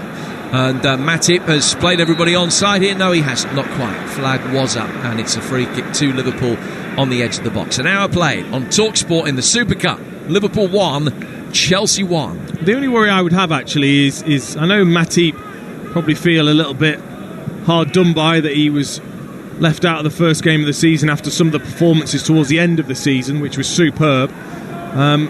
He's the one he's been giving the ball away quite a lot, trying to play it into midfield, and that is where then Chelsea look dangerous when they do win the ball back quite high up. Then the interplay's great to watch. Pedro Conte looked up and he saw that the pass forward couldn't be played because Pulisic was in an offside position, so he just had to conservatively work it back through the midfield. Now as they work it forward, Giroud is in towards the edge of the penalty area. Van Dijk again just stepped up and got in the way, affected the block, and the offside flag is up and it's a free kick. What was interesting then was Olivier Giroud made the run and he was offside. He had gone a fraction too early, another superb line held by Liverpool, but he knew he was offside, so he kind of stopped, almost let Van Dijk come back, and then kind of scuffed his shot. Then the flag went up. And Van Dijk looked across to the assistant referee with a look of didn't say anything, but a look of frustration on his face. That flag could have come up earlier. That was an easier call. I think that's what he was trying to say. Now they'll work it forward again, and Van Dijk gets it away from Pedro. And once more he turns across, this time to Robertson maybe, to complain about the lack of shape. Van Dijk's had to concede the corner. And that's what good leaders, good defenders do. When they recognise a mistake, they're not afraid to say that to their teammate. Because Andy Robertson in the first half allowed Pedro to make that run inside and behind Van Dijk. This time Van Dijk read it, turned around and gave Robertson a mouthful. So Chelsea have their fourth corner. Liverpool had the first 4 of the game. Chelsea have had 2 either side of half-time since then. And this will be a right-footed in-swinger. Pulisic took the last one and put too much on it, and it beat everybody. This one, a better pace, just too high for Zuma, but only just. Van Dijk heads it away, back from whence it came. Pulisic will pick it up and lay it back to Emerson. And now to be side-footed through the midfield for N'Golo Kanté, and Chelsea will just try and change the line of attack, but that was a much better set piece from Pulisic, that one. Right-footed ball, high diagonal from Azpilicueta. Giroud's brought it down. No, he hasn't. He was offside anyway. Free kick to Liverpool. That is really annoying, Olivier Giroud. Again, it was a wonderful touch, but then it hit his other leg as he tried to plant it down, and it went out of play. But again, because he was then called offside, he turned around and he's not happy. You're right though, Kurt Zouma was inches away from getting his head on that, but no surprise. In the right place again, Virgil van Dijk. Here's Firmino losing out to Conte. Chelsea having their best spell of the second half so far. Fabinho's sliding challenge was well read by Conte, just stepped away from it. Liverpool then win it back with Matip. And he can play it out towards Henderson. The Salah on the touchline. Back for Firmino. Cleverly done again. He's been so good since he's come on. Fabinho back down towards Milner. Robertson on the left-hand side joins the attack. Milner makes a run ahead of him, but Robertson can't find him. And in the end has to come across and concede a throw, which will be taken on the Chelsea right by their captain, Azpilicueta. We played 18 minutes of the second half. It's Liverpool 1, Chelsea 1. Coming up after us, the Sports Bar with Jason and Perry Groves, and then tomorrow morning on TalkSport, the Alan Brazil Sports Breakfast with Ali McCoist. White and Sawyer features Jamie O'Hara from 10, and then Danny Kelly gets live from Edinburgh at 1 before Agent and Gothy back with Drive at 4. That's what's coming up for you on TalkSport tomorrow. Another change made for Liverpool. I hope that this one has the effect of the last one. Milner off and Wijnaldum on to replace him. 19 gone in the second half here on TalkSport 1-1. Conte, who's been back to his metronomic best in the Chelsea midfield. It's an excellent ball play for. Flag stays down. Pedro's got it. 2 Liverpool defenders back. Ball played in towards the edge of the area where Pulisic had a right-footed effort, immediately deflected away by Gomez for a corner. And again, it's Andy Robertson that's feeling the heat from his defenders, allowing Pedro to get in behind. Picked out Pulisic brilliantly on the edge of the box. Superb block, and you're right, Chelsea just get themselves back in the game, starting to play the way they did at the end of the first half. Pulisic to take the corner. Chelsea ahead on the corner count. That one headed away easily at the near post by Robertson. Mane then has taken a little bit of a gamble, trying to shepherd the ball into space inside his penalty area. Robertson clears, and it goes out of play for a throw which will be taken by Chelsea 20 minutes into the second half. And a reminder that there will be extra time tonight. It doesn't go straight to penalties. Penalties on the agenda, of course, but there will be 30 minutes of extra time if necessary. And at the moment, it will be necessary. 1-1 the scoreline. Ball deflects off Conte. It's won back by Azpilicueta. Kovacic sprays the ball wide out from the inside right channel out to the left and played it behind Emerson. And Liverpool get a free pass out of their own half there with a throw which will be taken just into Chelsea territory by Joe Gomez. And if you're of a certain age, and that age is like not yours, Dean, but mine, anybody who's approaching 50 or older, look at Joe Gomez and think of the Mungo Jerry sideburns that he's sporting. But anyone of your age would just, I know, look blankly at the radio. Wikipedia is a wonderful thing. Just Google images. But the extravagantly coiffured defender is in possession again, over on the right-hand side. Henderson is in support from Gomez. Tripped. And Chelsea can bring it away. They will work it forward towards Pedro. Pedro, under pressure from Fabinho, lays it out towards the Chelsea left, in towards Olivier Giroud. He fouled by Van Dijk. The referee says that he went to ground of his own volition. Instead of being a Chelsea free kick, it will be a Liverpool throw on the right. And the camera pans to Milner, sat on the bench with an ice bag around his left knee. Doesn't appear to be in any pain, but just putting ice around that left knee. Came off a couple of minutes ago to be replaced by Gini Wijnaldum. And Liverpool work the ball forward. It's an intelligent pass. Christensen will not get there in time. Mane able from a very tight angle to play the ball towards goal, but Aretha Balaga had his near post covered and could make what in the end was a very comfortable save. Yeah, again, that's that threat from Sadio Mane. Azpilicueta wouldn't have been too pleased to see Firmino come on and Mane go out to that left-hand side. Even his pace couldn't keep that in. Pulisic and Pedro have swapped flanks for the moment for Chelsea. Again, Matip just plays the ball straight out of play. Distribution's been extremely poor. Liverpool again just gone a bit flat again, haven't they? After a lightning start to the second half, just lost that edge and letting Chelsea back into the game. Certainly playing in fits and starts at the moment, Liverpool, but when they have been on song, as they were in the first 15 minutes of the second half, they've been excellent. Chelsea, if you're just joining us, had a really good spell. Last 20 minutes of the first half, they scored, they had the ball in the net, which was correctly disallowed for a very close offside call. Pulisic finishing brilliantly, but he had been offside. Here's Van Dijk, level with the edge of his own penalty area, can play it back to his goalkeeper. Adrian hasn't had an awful lot to do, and he will play it out from the back and then get a return ball and work it out towards Van Dijk again, and Van Dijk will now bring it forward here for Liverpool. It's 1-1 just past the midway stage of the second half here on TalkSport with Dean Ashton alongside me. Worked back by Wijnaldum to his goalkeeper again and played forward outside the penalty area for Matip. Low right-footed ball looking for the run of Mane. Chelsea win it back. Conte for Jorginho. Straight ball forward. Pedro made the run from out to in. Couldn't get on the end of it. Liverpool work it quickly back up the field. Salah finding Henderson. Henderson, the Liverpool skipper, to Fabinho. Now to Gomez. Gomez is 20 yards outside the Chelsea penalty area. More measured build-up this from Liverpool. Chelsea is playing cat and mouse, whether to press, whether not to press. Liverpool retaining possession, work it swiftly from one side to the other. Robertson's low ball in, not the best. Christensen can volley it away easily. Van Dijk brings it down. Out from him towards Robertson. Tries to find a way past Pulisic. It's gone out of play for a throw, which has been given as a Chelsea throw. Took a last touch off Robertson, according to the officials.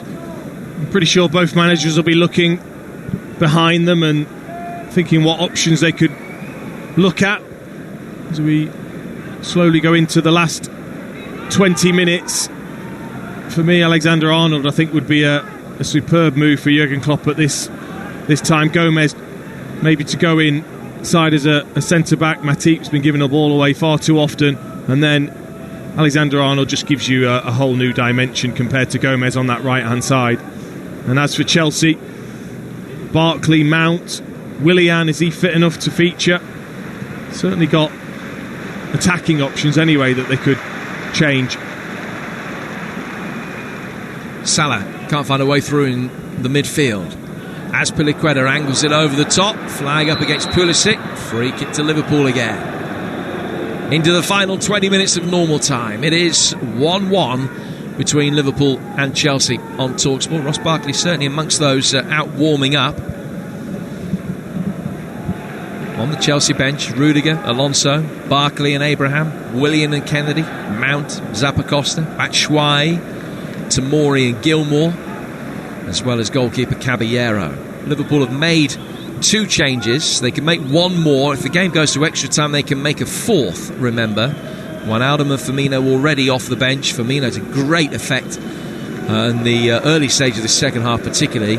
Still got Lallana, Shaqiri, Brewster, Origi, Hover, Elliott, Alexander-Arnold, as well as 2 substitute goalkeepers on the bench in the form of Lonergan and Keller. Van Dijk's got possession and will bring it forward here for Liverpool. He'll play it out towards the left-hand touchline for Robertson. Robertson, little give and go with Firmino, takes 2 touches, works it back for the Scotsman. Another poor delivery from him.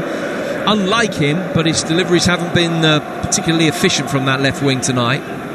No, he's been another player that's been quite flat and distribution's been poor.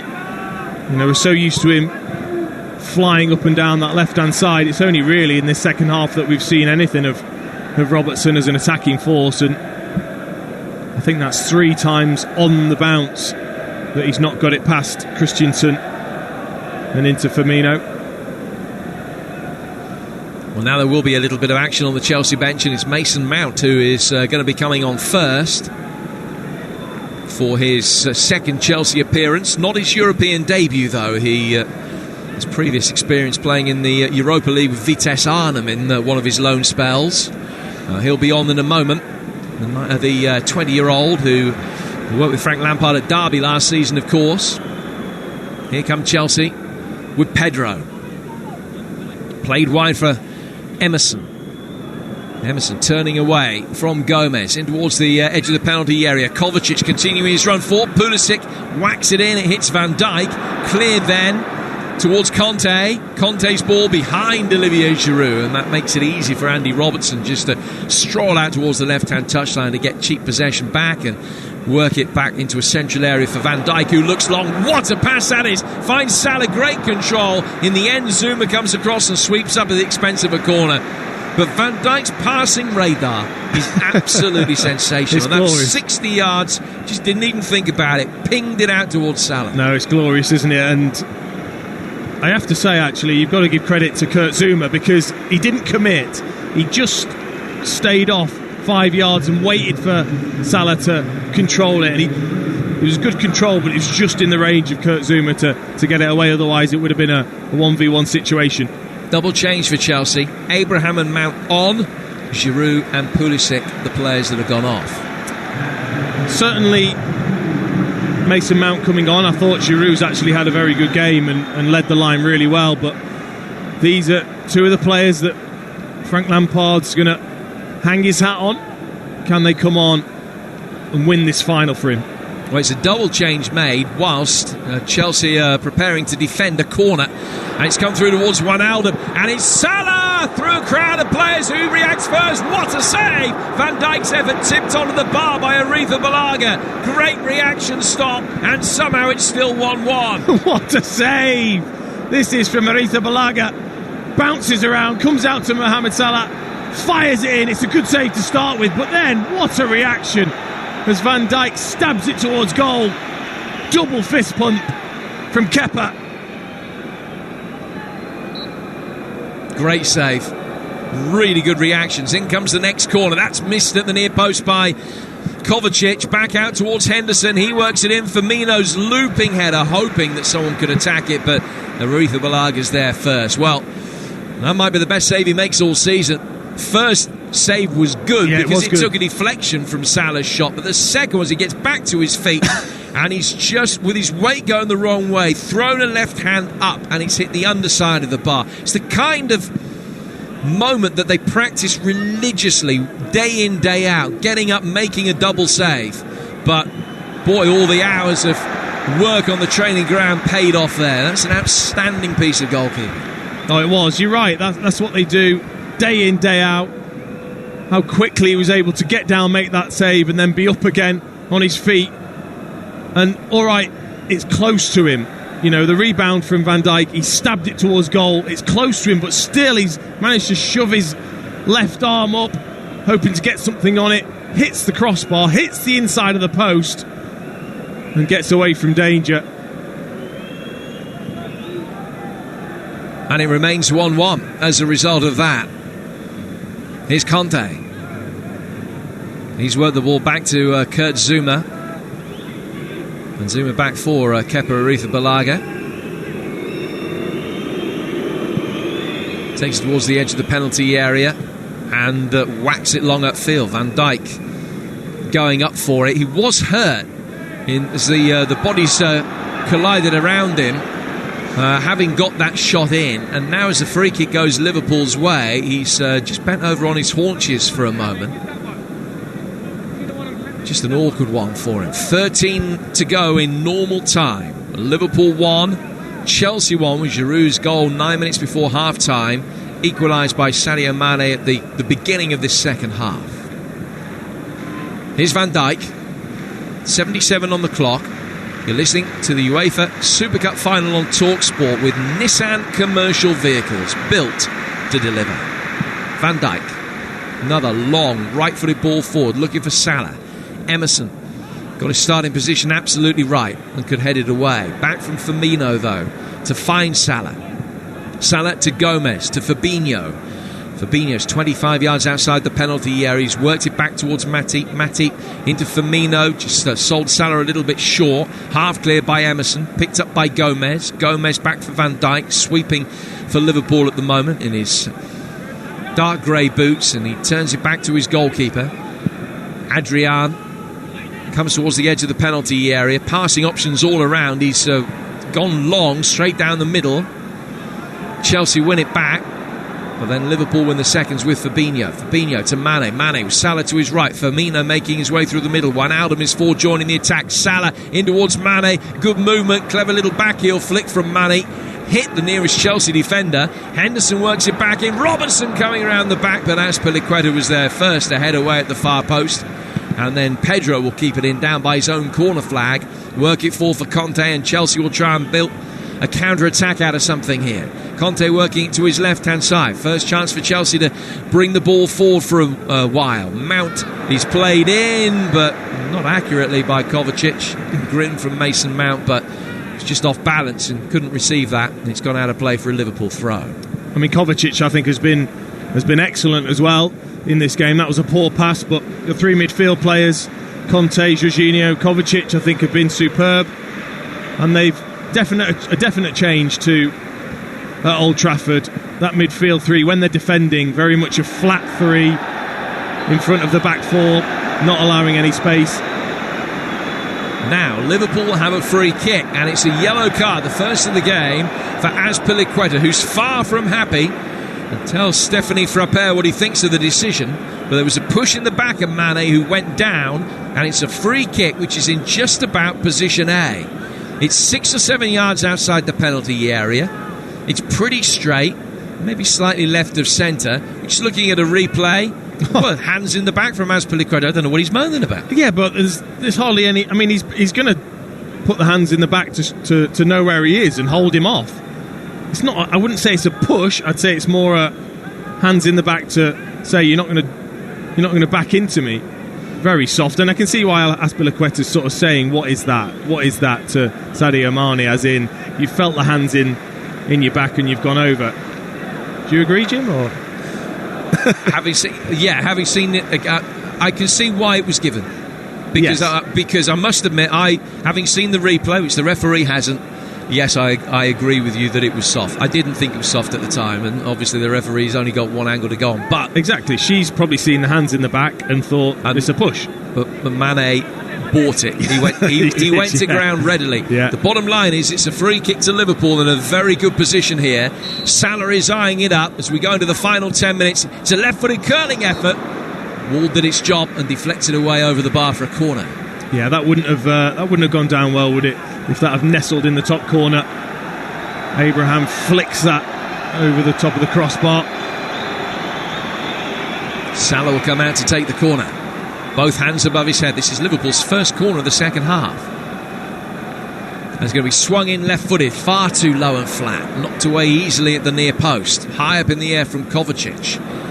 And then Salah can't control it, and Conte will be able to bring it forward, and the blue shirts will get forward as quickly as they can here on the counter-attack. Mount's got it. Abraham will make his way through the middle. He's been detailed here by Gomez. Van Dijk only now gets back in defensive position, but Liverpool have done a very good job of holding up the Chelsea counter-attack and getting their shape back behind the ball. Chelsea still have possession, but Liverpool have now got 8 back behind it. Azpilicueta, right-footed, work forward, deflected away from Abraham and cleared by Van Dijk. And then Robertson will help it forward, but loses out to Azpilicueta. Play round the corner from Jorginho. Pedro on the overlap is Conte. 2 to try and pick out in the middle. He's laid it back for Pedro's right-footed effort. Hits Van Dijk, and Wijnaldum is there to mop up. That isn't a coincidence. It's no coincidence that Van Dijk is in exactly the right position as that ball gets played back, spreads himself brilliantly, Van Dijk, and blocks a shot from Azpilicueta. It's a superb chance for Chelsea, but it's why he's the best defender. Conte slipping it in. Abraham across the edge of the 6-yard box, couldn't find Mount. Gomez clears. Pedro picks it up. Pedro takes it into a central position, then works it away from Firmino. Christensen, 8 to go in normal time. Liverpool 1, Chelsea 1 here on TalkSport. Here's Christensen. He's now played 75 Chelsea games. On his right-hand side is Azpilicueta. And it's played back towards the goalkeeper again. And statistic comes up on the monitor. Chelsea just 2 shots on target in 82 minutes. Liverpool have had 9, but the most important statistic is still level at 1-1. Here's Abraham. Both sides have hit the woodwork. Pedro first half. Van Dijk second. Chelsea are in here, are they, with Mounts? Oh, he's put it in! But the flag is up.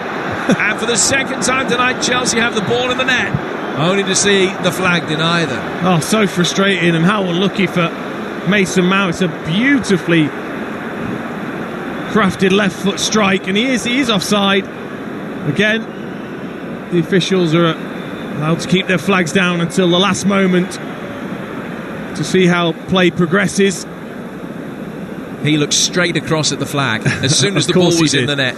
He knew that he was close, Mason Mount, and the flag ended up going up against him. Got a good goal scoring record, 25 in his young career already in 85 games. Here's Henderson. Can't make any real headway towards the edge of the penalty area. Chelsea almost guilty of overplaying it in a dangerous area with Jorginho. Pedro loses and then wins back possession instantly, and then has a free kick. It was just caught there. And before the free kick can be taken, there will be a change. And it's a swap at the back for Chelsea. Centre-half for centre-half, with Christensen coming off and Fikayo Tomori coming on to replace him. His only previous Chelsea appearance as a substitute on the last day of the 2015-16 season. More than 3 years later, he comes on for his second Chelsea appearance in a European final. 6 minutes of normal time remaining. Liverpool 1, Chelsea 1, and that's Chelsea's final change of the 90. Tomori for Christensen. Well, obviously, if it goes to extra time especially, it's going to be a real test for him.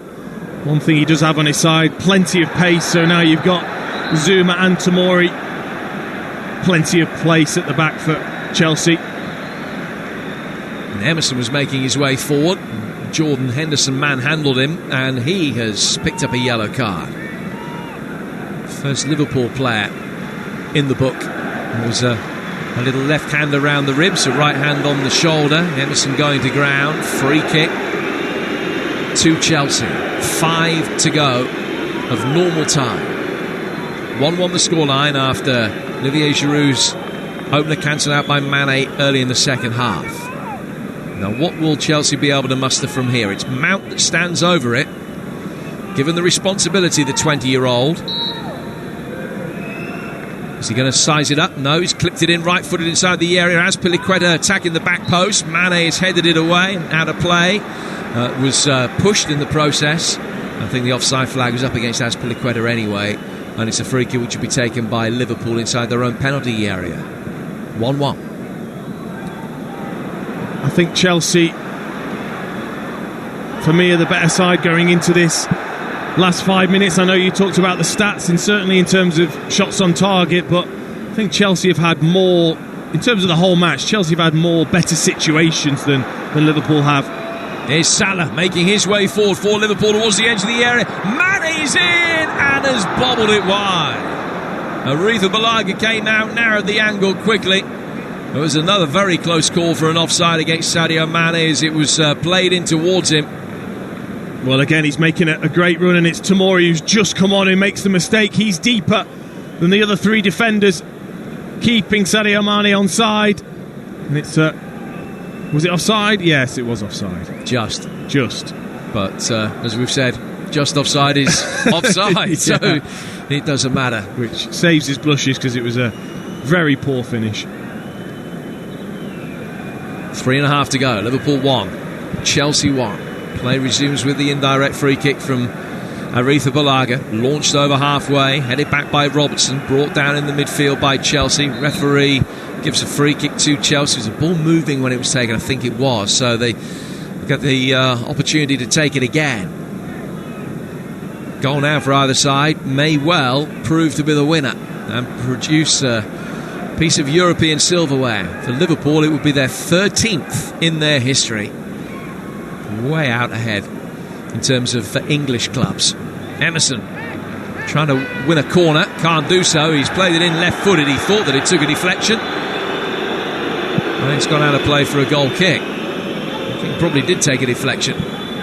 Liverpool start play quickly before the officials get the chance to change their mind. Then Robertson and Azpilicueta get involved. Whose was the last touch? It's been given as a Liverpool throw. Poor throw as it turned out. Conte won it back. Then it comes off Firmino. That will definitely be a Chelsea throw.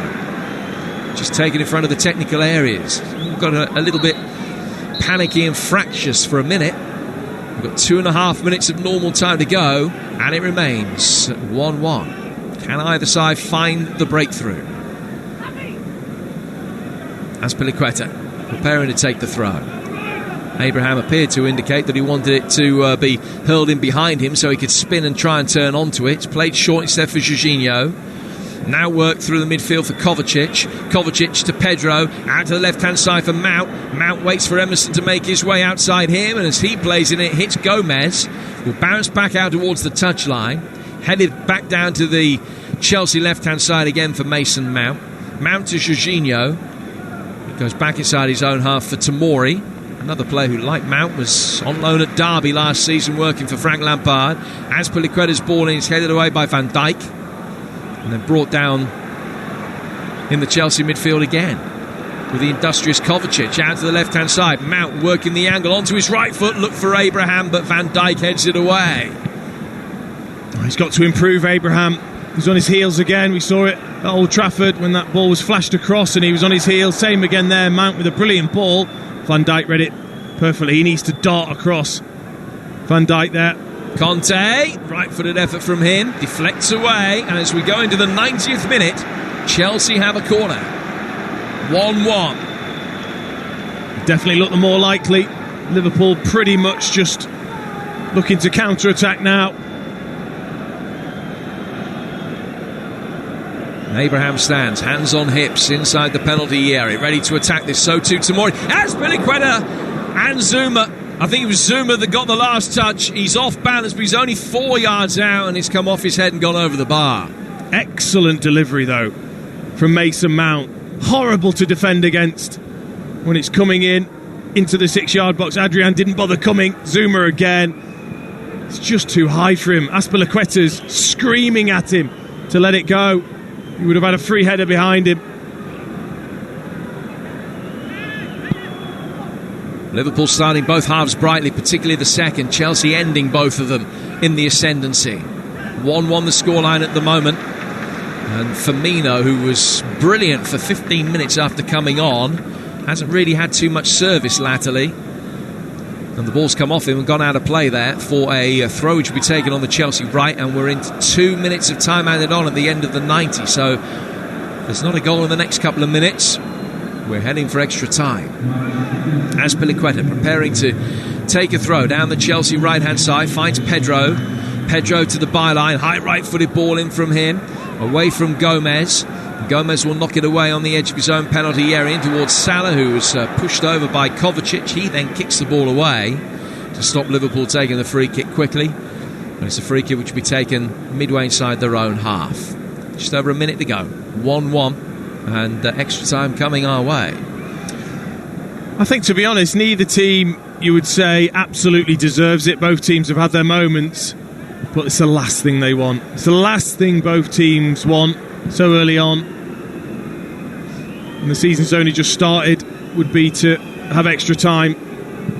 Brendan Rodgers and Ralph Hasenhüttl, the managers whose sides faced these two over the course of the weekend, are just sitting back at home watching this, thinking, this will do nicely, thank you very much indeed.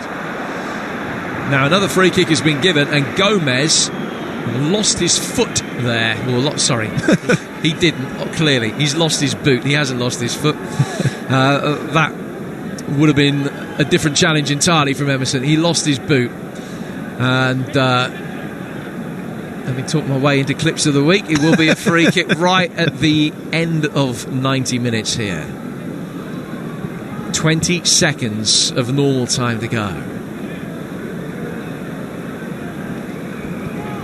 Can Liverpool make the most of this? Haven't really been able to create anything from open play in the last 20-25 minutes or so, but will a set piece right at the end of the game give them the opportunity to win it? Henderson stands over it, Salah stands over it as well.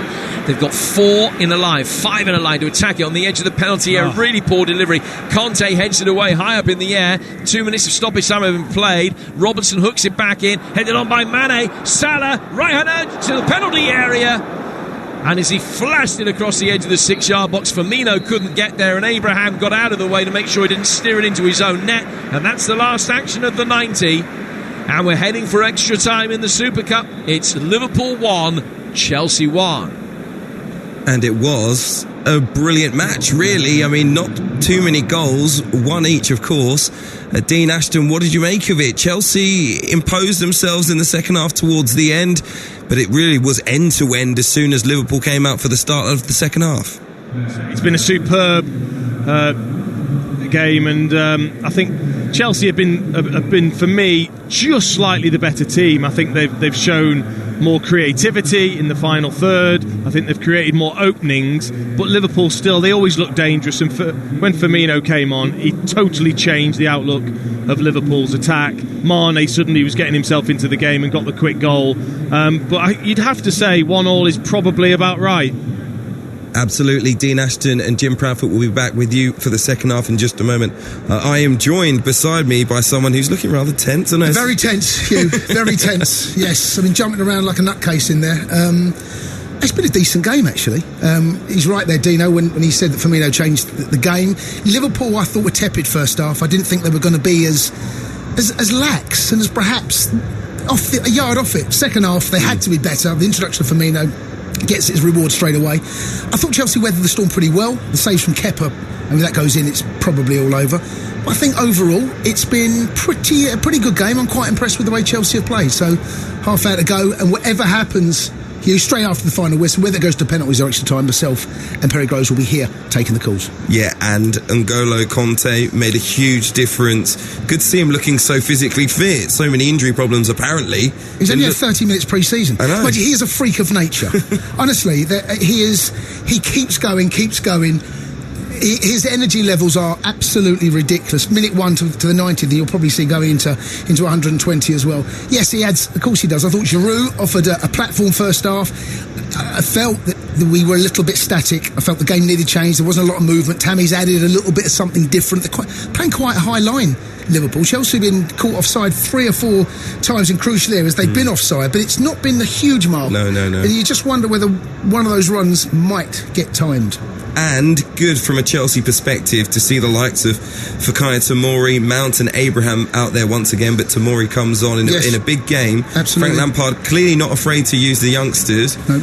But they look good enough. Well, they come on at a game where I think Chelsea were just starting to have a footing in it. So it was a good time to bring on Mount. He was unlucky to be offside. Like I said, Tammy added something, a little bit of pace, energy, movement up top, which really Van Dijk hasn't had to deal with. Neither has Matip, who's having a bit of an odd game, by the way, Matip.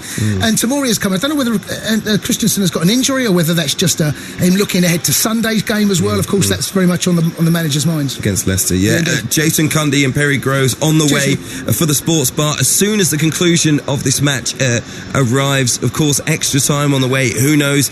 It could be penalties. Dean Ashton, the former England striker, still with us. Dean, there's a lot to talk about from that half. An incredible save, though, from Kepa. A double save, I guess. One from Salah, one from Van Dijk. That means this match has gone to extra time. Great save. It was, yeah. I mean, the first one was good enough as it was from Salah's strike, but then to be able to get up so quickly, and it's difficult, I think, for a goalkeeper when it's flashed at them so quick, just to get something on it. I think it almost came off his left bicep, I think, and flicked up. A little bit of luck off the crossbar, off the post, but kept Chelsea in it at that point. And then Chelsea got back into the game and looked more stronger towards the end. And I guess Southampton and Leicester coming at the weekend will be happy to see this match go to extra time. I think it was around 26 degrees at kickoff in Istanbul. Very warm.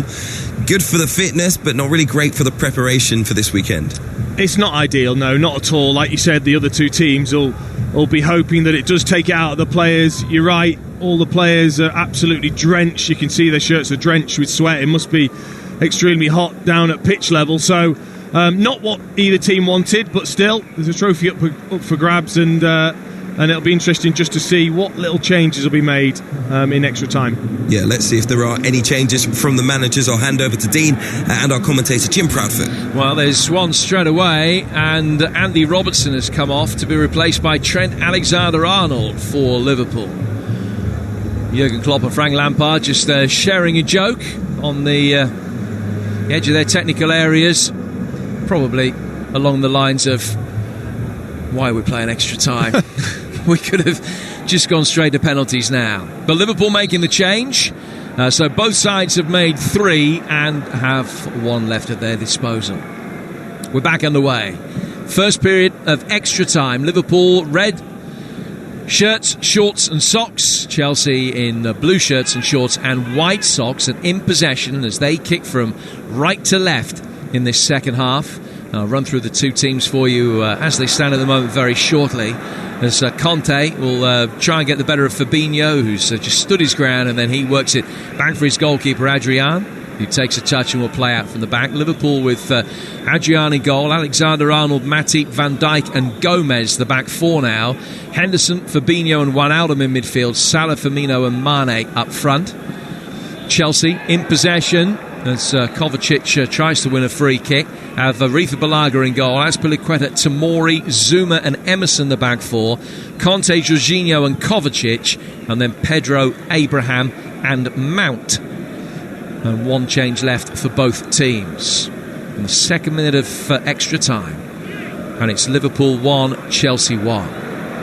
And Liverpool have the ball on their left-hand side, which is the far touchline as we look at it. Van Dijk's long ball launched forward, Mane going up for it. It's knocked away by Fikayo Tomori, returned by Van Dijk, brought back down by Azpilicueta. His ball into the feet of Conte, then played by Jorginho, straight ball over the top towards Matip. Conte is in there scrapping for it, brought down by Gomez, who's playing at left back now since Andy Robertson went off. And Alexander-Arnold, who has come on to replace Andy Robertson, playing on the right-hand side in his customary right-back position, just has to stretch and try and knock the ball away, and then he found Matip, and then Wijnaldum did really well to get there ahead of Conte, and then can play it out towards the left-hand side. Here's Gomez making his way forward. Gomez on his right foot, VAR deflection. Aretha Balaga dives to his right to make the save. Well, he could have played in Sadio Mane, who wasn't happy, but he used that run then to cut inside. Gomez would have been an unlikely goal scorer. Deflection, but still comfortable for Aretha Balaga. Those are thoughts of Dean Ashton alongside me. 92 minutes gone. Liverpool 1, Chelsea 1. The ball played by Zuma. Back to his goalkeeper, Aretha Balaga. I think Zuma will be feeling a lot happier with life now than he did on Sunday night. And that was his first Chelsea appearance for a long, long time, having had those loan spells away at Stoke and Everton. First time he'd worn a Chelsea shirt since May 2017. He's looked much more assured tonight. Has played most of the game alongside Christensen, and now playing alongside Fikayo Tomori. And this is the first time that Tomori has played for Chelsea, as I mentioned earlier, since 2016. He's had loan spells away at Brighton, Hull and Derby since then, before getting to pull on the shirt of his parent club once more. We're 27 minutes away from a penalty shootout, and the number of chances that have been created has dropped off markedly over the last 20 minutes or so, and already you'd think that there's a very high chance this will go to penalties. It's so similar in every single extra time that I've ever watched. I don't think I've watched an extra time and been enthralled, because the players are tired, no one wants to make a mistake, so everybody's ultra cautious. They don't actually want to be out there for the extra time anyway, so it's always very difficult. I think the golden goal rule, when that was in, that certainly changed things, but with how it is now, neither team wants to make a mistake. Salah will chase as Liverpool very quickly turned over possession. Chelsea having more of the ball at the moment, and from what we saw on Sunday, the way that Frank Lampard sets his sides out, and he did at Derby, with a real attacking philosophy, and it does leave them prone to a counter-attack, and they will have to make sure that in the amount of possession they've got at the moment, they're still being sensible and making sure that all the gaps and angles are right defensively if Liverpool can turn over possession somewhere in the midfield third. I'm pretty sure, though, that Chelsea fans will enjoy this season. It's Firmino on side. Left-hand side of the area. Mane! Screaming finish from Sadio Mane. And Liverpool lead for the first time. He struck early in the second half. He strikes early in extra time. An excellent finish. Firmino playing it back to him. And is it going to be trophy number 13 in Europe for Liverpool? They lead by 2-1. Well, I originally thought Firmino was offside, but he must have timed it perfectly in between the two centre-backs. It was Jorginho who had him. Zuma's definitely keeping Firmino on. And the vision from Firmino is just sublime. He cuts the ball back to Mane, and this is as clinical as you are likely to see. Firm, side foot, high up into the net, off the crossbar. Crisp as you like from Sadio Mane. Just opened up the right foot as he ran onto it, and it just took a little inviting bounce in front of him, and he scoops in off the underside of the bar. 15 goals in his last 19 Liverpool appearances. What a start to the season. His first start of the season, bringing 2 goals, 1 on 48, 1 on 95. Liverpool 2, Chelsea 1. And Chelsea, again, need to respond. And here's Mane once more, on a hat-trick, but out on the left-hand touchline, not in the position to get it from here. Wijnaldum just lets the ball run past him. Firmino will be able to pick it up. He's chipped it over the top. Salah trying to get in there, away from Emerson. And Zuma comes across to mop up.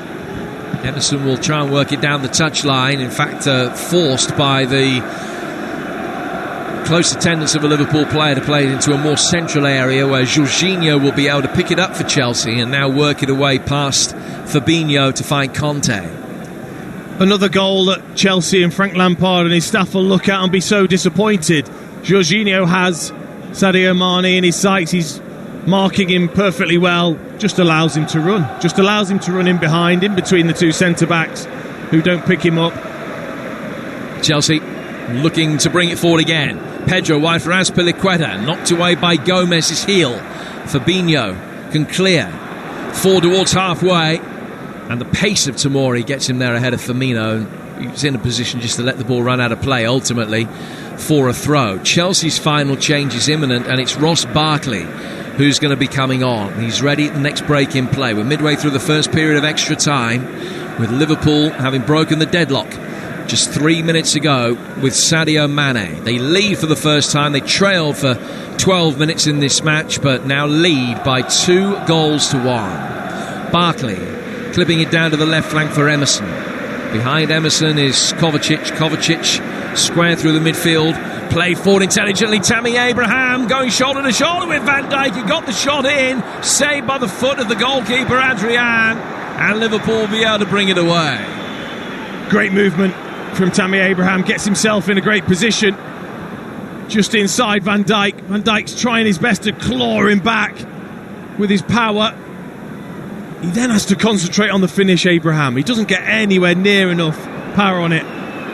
Pedro chasing after a ball played into space. He plays it in towards the near post. Abraham goes there, and Adrian goes there, and Adrian's caught him, and it's a penalty. Well, he's gone diving out. He's gone diving out, Adrian.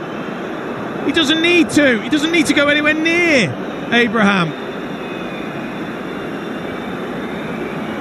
He will be looked at, of course, by the VAR, but Abraham in a position that all he can do is try and keep the ball in play down by the dead ball line. The angle is prohibitively tight. He can't do anything with it. He's then got to turn to try and make something happen, and Adrian judged to have caught him. But as I say, the VAR, Clement Turpin, is just having a look at it, but the penalty, I'm sure, will stand.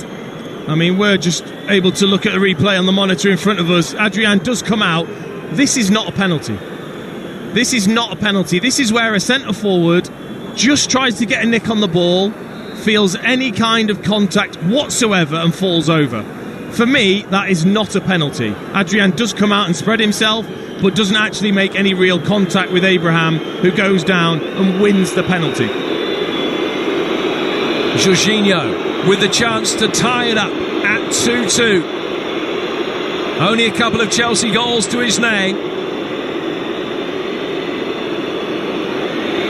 Steely-eyed determination on his face. He stands on the edge of the penalty area. Some of the Chelsea fans can't bear to watch.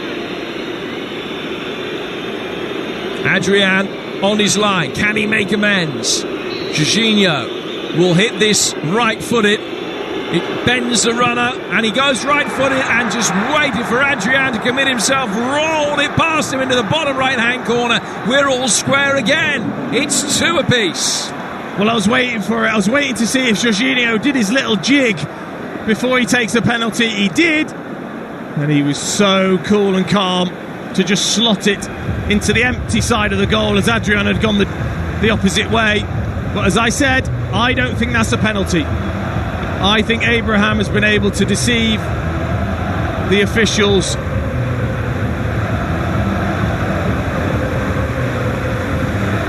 Well, the VAR will have looked at it. But do you think it's still subjective, isn't it? From the VAR officials, it's subjective to them whether they think it's a penalty. Adrian has spread himself. There's probably a fraction of a touch, but for me, nowhere near enough contact to make a player go down like Abraham did. So 19 minutes to go as Chelsea make their final change. Ross Barkley has come on, and we're still no closer to knowing who it's going to be that will get their name on the Super Cup. Barkley's come on for Kovacic, so it's an attack-minded change. Henderson works the ball back inside the penalty area. Tomori waved the leg at it. Couldn't get there. Neither could Firmino. Mane picks up the loose ball on the Liverpool left-hand side. Both sides scoring in a 5.5-minute spell. In extra time, it's 2-2 now, 1-1 after 90. We're in the 102nd minute and Chelsea bring it forward. Barkley turning inside the centre circle to Conte, and out to Azpilicueta on the Chelsea right. Now to Pedro, high right-footed ball forward from him. Mount's made a run from an onside position, maybe caught in two minds whether to try and control it or flick it in towards Sammy Abraham. Alexander-Arnold got back between the pair of them. But Chelsea looking very, very sharp there as they worked it forward. Liverpool will now make their final change. And Sadio Mane, the scorer of the 2 goals, is the man that will come off. Divock Origi is on for the last 18 minutes. I'm surprised. I mean, I know he's played a lot of football in the summer, and he obviously missed the game against Norwich, but he's been magnificent, certainly in the second half, and with that finish that he just showed here in extra time. But Divock Origi, he's full of confidence himself. Scored twice against Barcelona, famously, of course, and against Spurs in the final. Also scored against Norwich on Friday night in his 100th Liverpool appearance. And he comes on to replace Sadio Mane. He's made an impact coming off the bench before. Straight away he's involved in the thick of the action. The long curving ball that angles down towards the Liverpool left-hand touchline. And Origi's presence and fresher legs just keep Azpilicueta honest, and he's forced to put it straight out of play. Throw taken quickly on the Liverpool left. Van Dijk to Fabinho. 103 gone. Liverpool 2, Chelsea 2 here on TalkSport. 1-1 after 90 minutes. Giroud giving Chelsea the lead. Mane equalising, then scoring to give Liverpool a 2-1 lead in extra time before Adrian was judged to have fouled Abraham, and Jorginho put the penalty away. 2 apiece. Here's Matip working it forward. Cut out though by Barkley on halfway for Chelsea. Chelsea will try and maraud forward here. Conte to Barkley. Barkley getting away from Matip. Out towards the right hand side for Pedro. Pedro's got 4 to try and pick out, and Abraham has missed. He worked it back to him on the edge of the 6-yard box. He had to hit it first time, and he's just not got decent enough contact, and he scoops it narrowly wide of the far post. I'm sorry, Tammy, you can't miss these. You can't. It's just a side foot. it's a side foot from inside the 6-yard box. All you've got to do is just get enough contact and you score the goal. At this level, you can't miss them chances. It was brilliantly worked again from Chelsea. Great ball from Pedro. And again, Tammy Abraham just snatching at a chance that he doesn't need to. Still waiting for his first Chelsea goal. Sorry, Dean. He scored 60 in his career. A couple of prolific loan spells in the Championship. With firstly Bristol City, where he really made his name, and then with Villa last season, where he scored 26. Struggled for goals when he was at Swansea in the Premier League, and just missing that chance. Glorious opportunity to put Chelsea back ahead. We're almost at the halfway point in extra time. Origi trying to make his way forward. We've got a couple of minutes to be added on at the end of the first period of extra time because of the VAR consultation for the award of the penalty, or following the award of the penalty, should I say. Clearance from Arifa Balaga is brought down by Van Dijk, and now Origi's got on the left-hand side. His ball inside the box, headed away by Jorginho. Back out towards Divock Origi again. Origi rolling his studs over the top of the ball, beats Azpilicueta, great ball in. Salah attacks it at the far post. Emerson's there first, and it's a corner to Liverpool. He's another one that's had a good game. Emerson in the right place there, wouldn't allow Salah to come in at the back post. Great positioning. Liverpool's 6th corner of the night. Chelsea have had 6 as well. And this one will be taken on the right flank. Alexander-Arnold standing over it. High right-footed ball in very deep. Too deep for Firmino. Salah will be able to keep it alive, but he's right out by the left-hand touchline. He's balled it back for Joe Gomez. Gomez just invites the Liverpool players to attack it. So too did the poor initial header from Zuma, but Arifa Balaga's there to come off his line and get there ahead of Fabinho. And I think we'll be turning round at half-time and extra time. We'll square at 2-2. Here's Pedro.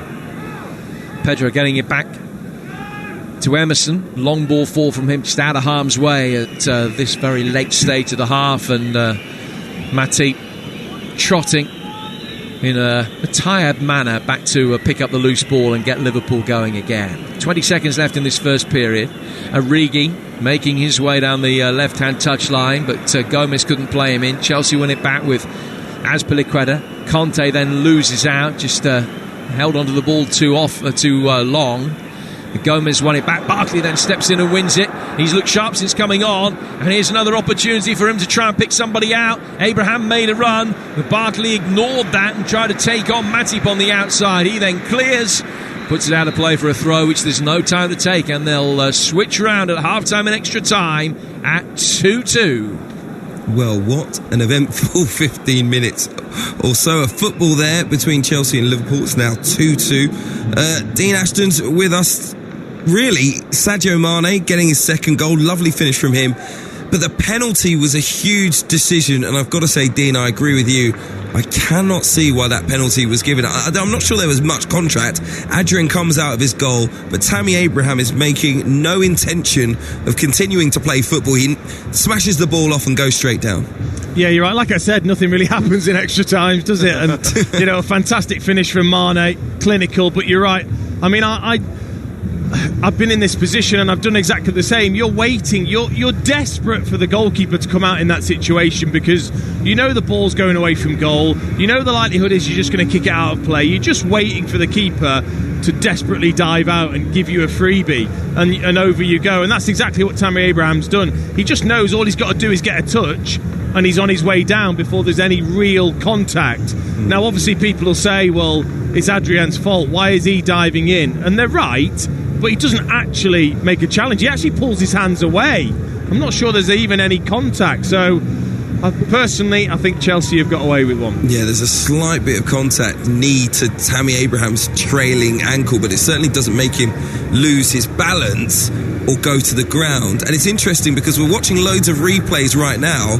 VAR was called in, and we didn't see any of these replays at the time, which I think would have shown quite a bit more clearly that there was very little, if any, contact at all. Where was VAR? Well, no, what I would say, Hugh, if you don't mind me jumping in there, I totally agree that the angles that we saw on the monitor during that half-time analysis were completely different to what we saw at the time. The VAR, though, will have seen all the angles. Well, you'd like to think will have seen all the angles, but certainly isn't just restricted to what is shown by the host broadcaster. So you might well be right that those angles look more conclusive and may well have persuaded the VAR, Clement Turpin, to overturn his decision. But he should have seen all of those. Just because we didn't doesn't necessarily mean that he didn't. Also, they've been saying a lot about clear and obvious, and if they feel that it's not clear and obvious and it's too close to call, maybe that's again why the decision's been kept. I'm sure if it affects the result, it will be spoken about at length in the coming hours and tomorrow as well. But they're just about to kick off for the second half of extra time. It's Liverpool 2, Chelsea 2. And Chelsea have the kick-off. And they're kicking from left to right in this second period of extra time. And the ball is worked all the way back to their goalkeeper. And Aretha Balaga will clear it from by his penalty spot through the midfield. It's played on by Mount, but far too heavily for Abraham. And will go through to the goalkeeper, Adrian, who has Alexander-Arnold, Matip, Van Dijk and Gomez in front of him. Henderson, Fabinho and Wijnaldum, Salah, Firmino and Origi. And Chelsea, Aretha Balaga in goal, Azpilicueta, Tomori, Zuma and Emerson, Kante, Jorginho and Kovacic. And Pedro, Abraham and Mount are the forward three. All of the changes have been made. Barkley, I beg your pardon, in for Kovacic in the Chelsea midfield now. That was the last of their changes. Liverpool have made all four of theirs. Here's Gomez, who's got it at the back for Liverpool, and he's played it down to Fabinho, now to Henderson in the 107th minute. Henderson playing it down the left-hand side for Joe Gomez. Gomez pulling it back towards Henderson. Henderson's 20 yards outside the penalty area. Long right-footed ball for which Mount did really well to come back and control, and now will try and use his relatively fresh legs to take on Alexander-Arnold, who of course has been on the field even less time than him, and Alexander-Arnold ultimately forced to bring Mason Mount down. And it's a Chelsea free kick, and it's a yellow card for the Liverpool right back. No, it's a good battle, isn't it? Two youngsters. Alexander-Arnold certainly classed as the best, if not one of two or three best right backs, certainly in the Premier League. Mason Mount there outdid him. Lovely bit of skill. Chelsea have squandered the resulting free kick, and Liverpool will be able to bring it forward now with Salah. He's got Origi making a run through the middle. Salah taking on himself. Conte does well to hold him up, and then Jorginho aided him. So too Barkley. They haven't got possession back from him, and a brilliant nutmeg of Mount will keep Liverpool in possession a while longer yet. Mount then tried to pull him back and foul him, and still Salah keeps possession. What Chelsea did do was restrict the momentum of the counter-attack and get their shape back behind the ball. Yeah, that's exactly what was different about at the weekend at Old Trafford, where they didn't do that very well. Straight away, 4 or 5 players getting themselves back into position, slowing the attack down. It must have been something that Frank Lampard's talked about and worked on. Henderson finding Fabinho. Fabinho to his right-hand side for Alexander-Arnold. Back for Fabinho again. And now play towards Virgil van Dijk. Van Dijk down to the Liverpool left-hand side for Joe Gomez. Gomez to Henderson. And Henderson curls one out towards Mo Salah. Salah back for Firmino. Firmino then takes it out towards the right-hand touchline. Now for Salah again. Salah faced up by Zuma. Just takes it back, finds Fabinho. Fabinho falls back as well for Matip. Matip turns away from Tammy Abraham and brings it forward towards the edge of the penalty area. Still he goes. He's been forced wide by Zuma. Play back towards Wijnaldum, who, in having to immediately try and sweep it past Emerson, saw his touch a little bit heavy, and it goes out of play for a goal kick. Quick reminder of what's coming up for you over the course of the weekend on the TalkSport network. Premier League action from Arsenal against Burnley, Saturday lunchtime, with Reshman in the chair and Sam Matterface and Trevor Sinclair talking you through the game. Then Norwich Newcastle on TalkSport 2 kicks off at 3, before Manchester City Spurs at 5:30 with Laura Woods, Nigel Adderley and Stuart Pearce. Don't forget, 3 p.m. on TalkSport on Saturday afternoon. Adrian and co with all of the goals as they go in. And then action from the EFL Friday night, Huddersfield Fulham in the Championship on TalkSport 2, Sunderland Portsmouth Saturday lunchtime, and Reading Cardiff at noon on Sunday. All of those games on TalkSport 2. We've got it all covered for you, including on the new game day here on Talk Sport. We played 109 minutes of the Super Cup. It's Liverpool 2, Chelsea 2. Van Dijk just having his shirt pulled there by Abraham. A little bit going the other way as well. And the free kick as a result of that has gone Chelsea's way. Just over 10 minutes to go. Van Dijk heads the quickly taken free kick away. Brought back down then by Barkley. Plays it back behind Jorginho. Worked out towards the left-hand touchline by Chelsea, but Alexander-Arnold can knock it away. And then Salah chases after it, but that one will be cleared over his shoulder by Zuma. And Chelsea bring it forward with Mason Mount. Mount taking on and losing out to Fabinho, who can clear out towards the right-hand touchline for Alexander-Arnold. Intelligent use of the ball from him. Brings Matip into play, and then Fabinho, who just for a moment's the deepest of Liverpool's outfield players, picks it up on the corner of the penalty area, finds Van Dijk, and Henderson works it down for Gomez. We've got 10 minutes to find a winner before penalties. 2-2. I think whatever happens actually in the outcome of this final, I think Chelsea are going to come out of this with a huge amount of confidence. I think Frank Lampard talked about it in his interview before the game in terms of being able to match Liverpool and the confidence that would give them, especially after the weekend as well, the way they got beat. I've been really, really impressed actually with the response and some of the football that they've played, and I think Chelsea fans will enjoy this type of football that Frank Lampard will want his team to play throughout the season. Van Dijk's ball forward, turned over his shoulder by Henderson. Knocked away by Zuma at the second time of asking. Alexander-Arnold then volleys one with the top of the boot out towards the left for Origi to chase. Pedro forced to come back. Tomori backpedals and clears on the edge of his own box. And Van Dijk can run round that one and get there ahead of Abraham and work it back for his goalkeeper. And Adrian plays it out from the back. Liverpool pushing forward. 8.5 minutes to go. It's 2 apiece in extra time. Gomez loses out. He's playing at left back at the moment. Pedro knocks it away. Jorginho past Fabinho. Abraham comes to meet the ball and intelligently flicks it first time out towards the right-hand touchline for N'Golo Kanté. And then Kanté controls it. Plays it back for Pedro. Pedro to Azpilicueta. Back inside his own half. To Tomori, and then all the way back for Aretha Balaga. And Origi pays lip service at putting a little bit of pressure on his goalkeeper, but it's cleared easily enough. Salah then tries to bulldoze his way forward and is stopped in his tracks by Zuma. Barkley's got it. Barkley playing it back through the Chelsea midfield out towards the right-hand side, and Azpilicueta has just kept in a stray ball from Jorginho. It was only just. All eyes on the assistant referee, but she kept her flag down. I mean, we're at walking pace, aren't we? I think it's slowed right down the game. Clearly tired legs, although that's a great ball. And Abraham will chase it, and Matip's there with him, but Abraham's got it. Not too much in the way of immediate support. He's rolled it back. It's an excellent save from Adrian as Mount trying his luck. Top hand save from Adrian, beat it to safety. Chelsea have it again, level with the edge of the box.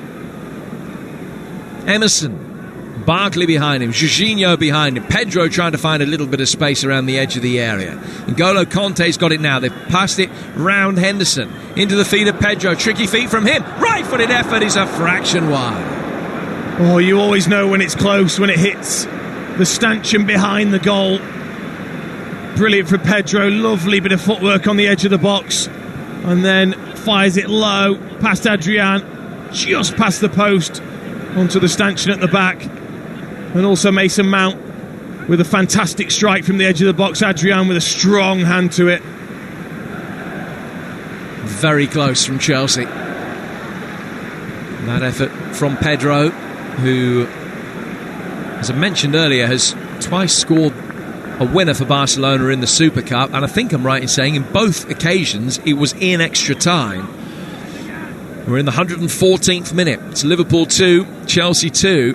Last time that Liverpool won the Super Cup, they did so with a couple of goals in extra time against CSKA Moscow. That was back in 2005. 14 years on, both sides have scored in extra time. Take it from 1-1 to 2-2. Chelsea pushing forward, looking the more likely. Emerson, well, he had better options. Abraham is furious. Emerson's won a corner. Abraham justifiably irate that he went for goal in the spectacular when he could just have rolled the striker in. He does have a corner, which is Chelsea's first of extra time, and it will be taken with 5 minutes to go over on the Chelsea left-hand side. It's 2-2. Penalties just 5 minutes away. There's going to be an in-swinging delivery. Headed away easily by Matip. Not the best set piece that we've seen so far tonight. Back out from the Liverpool clearance to N'Golo Kante. Kante now down for Azpilicueta. Chelsea players having to make sure that they stayed back onside as it's worked forward, and then Pedro's caught, and there's a theatrical roll after the challenge from Firmino. It's going to be a free kick to Chelsea, 15-20 yards adrift to the edge of the penalty area and just out by the right-hand touchline. Everything looks tired, doesn't it? Stray touches, tired tackles. Now it's just about the minds, isn't it, in terms of concentration, especially at set plays.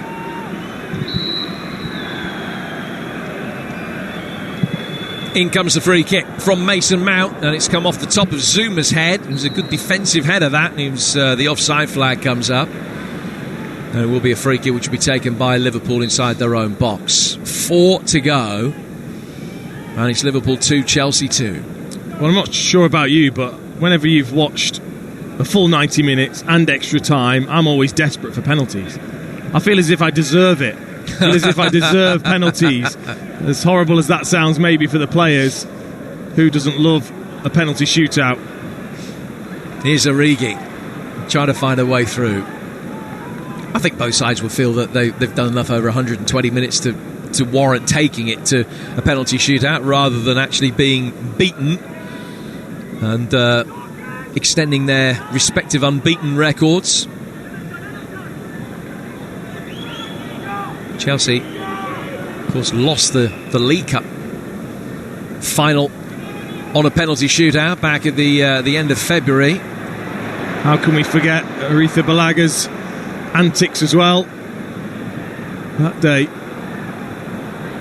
This one might not yet go to penalties as Mason Mount picks up possession on the left-hand side of the penalty area. Emerson plays it in, and it's beaten everybody and gone out. Yeah, when the full substitution was made tonight for Chelsea, I bet Aretha Balaga breathed a sigh of relief. I know it's a different manager calling the shots these days, but he knows for certain that he will be the goalkeeper involved in the penalty shootout, providing we get that far. And, of course, he's not sent off or injured.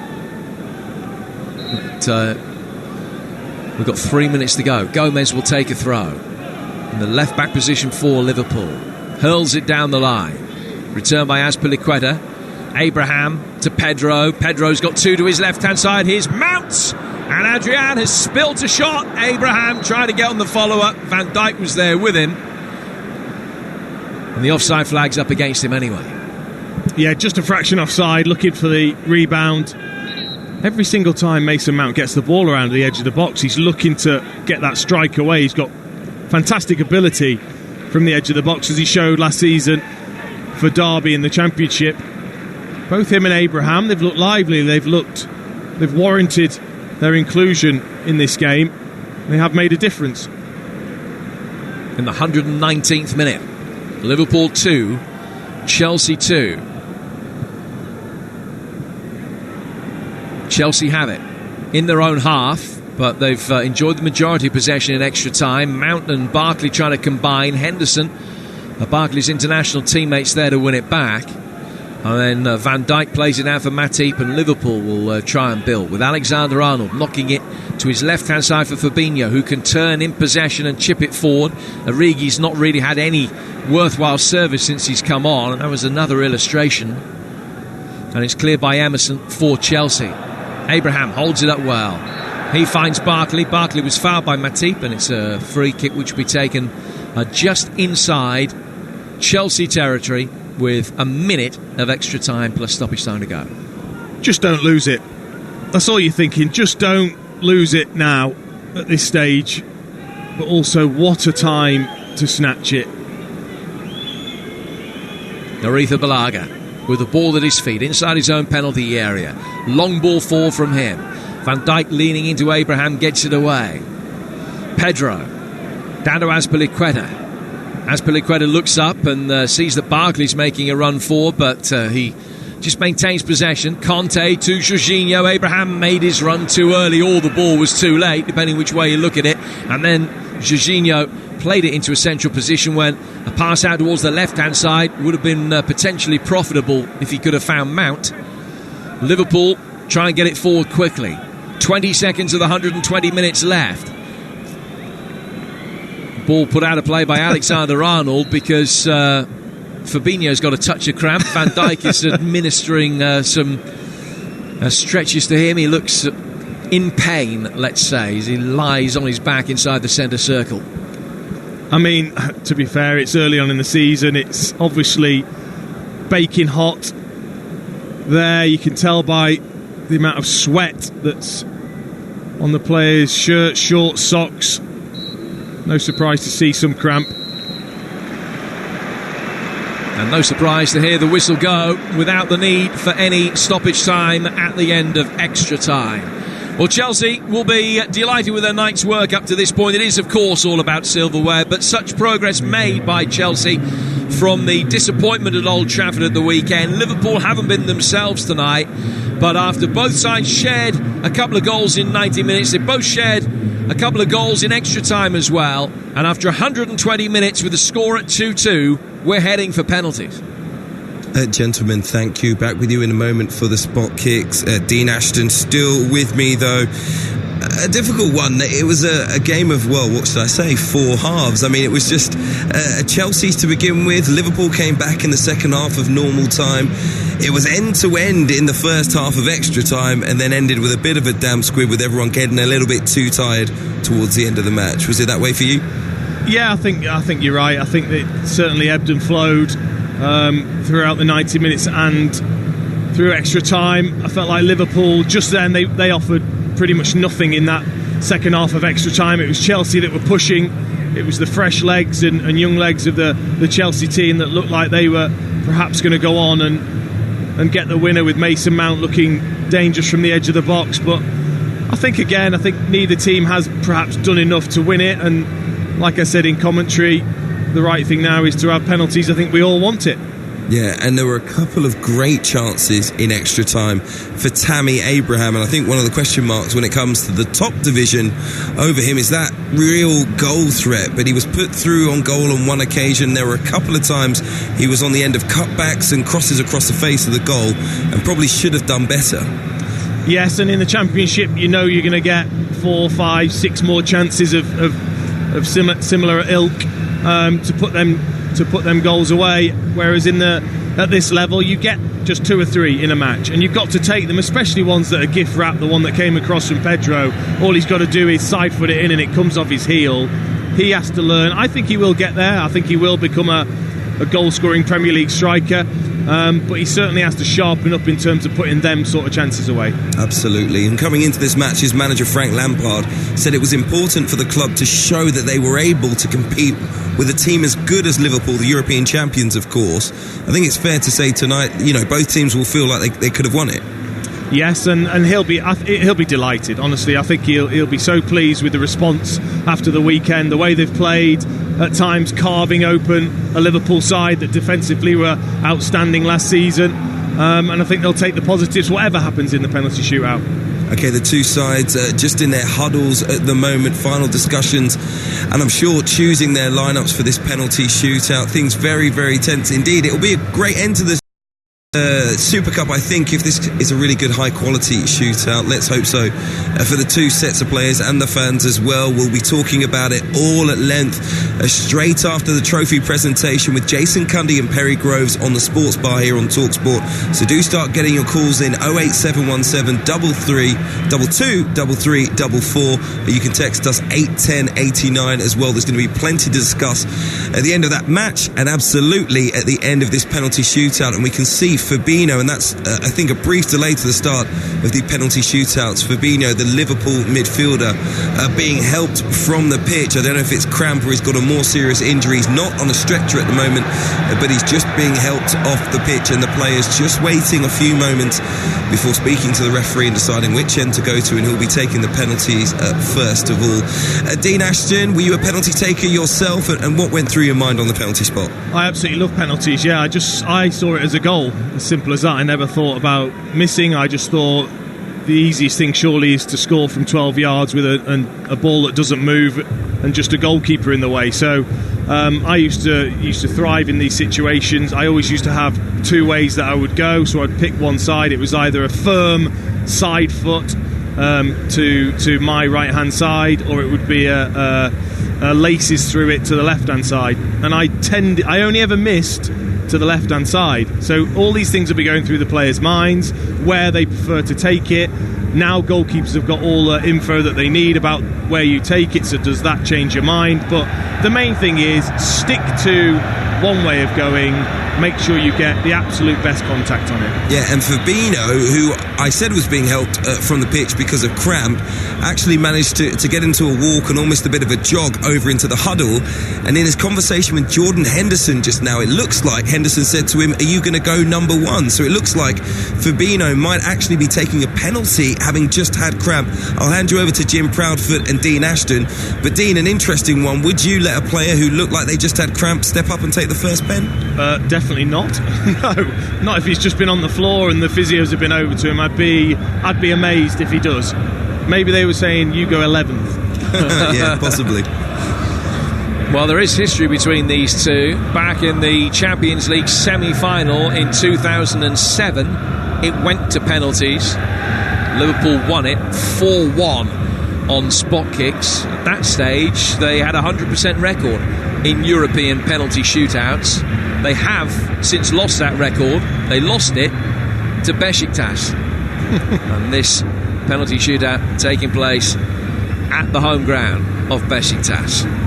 It's the only one that Liverpool have ever lost. Chelsea have been involved in 5 penalty shootouts in European competition. They won in Munich in 2012 famously, and beat Eintracht in the semi-finals of the Europa League last year. So it's Liverpool who will go first, and it is Firmino rather than Fabinho. Roberto Firmino up against Kepa Arrizabalaga, sends him the wrong way with aplomb. Goalkeeper just committed himself, went early. Firmino saw that and just side-footed it, deftly past him into the bottom left-hand corner. Yeah, he didn't look too worried, did he? Firmino kept his eyes on the goalkeeper for as long as possible and sent him the wrong way. So Liverpool score their first penalty. And first up for Chelsea, it's going to be Jorginho, who scored in extra time. He went to Adrian's left. Is he going to go the same way this time? Adrian bobbing up and down on his line, claps his hands. Jorginho, little stutter, goes the other way this time. Same corner that Firmino found, and it's 1-1 after one apiece. Yep, same jig, different side. It's just a game of cat and mouse between him and Adrian, especially after the one he took in extra time. But he called his bluff and went the other way. Well, Fabinho didn't go first, but he is going second. Incredible. Had good 4 or 5 minutes down on the ground at the end of extra time. But he's back on his feet to take this penalty. Fabinho to put Liverpool's noses back in front. Side foots it into the bottom right hand corner. It's an excellent penalty from the Brazilian. Yeah, and it's a good job as well. If he'd have missed that, there'd have been all sorts of calls for what was going on for him and Jurgen Klopp. But coolly side foots it. Arrizabalaga didn't even move. So all 3 penalties have been successfully converted so far. And now it's the former Evertonian Ross Barkley hoping to maintain that 100% record against Liverpool. Man who's played in Merseyside derbies, of course. And can Barkley convert Chelsea's second penalty?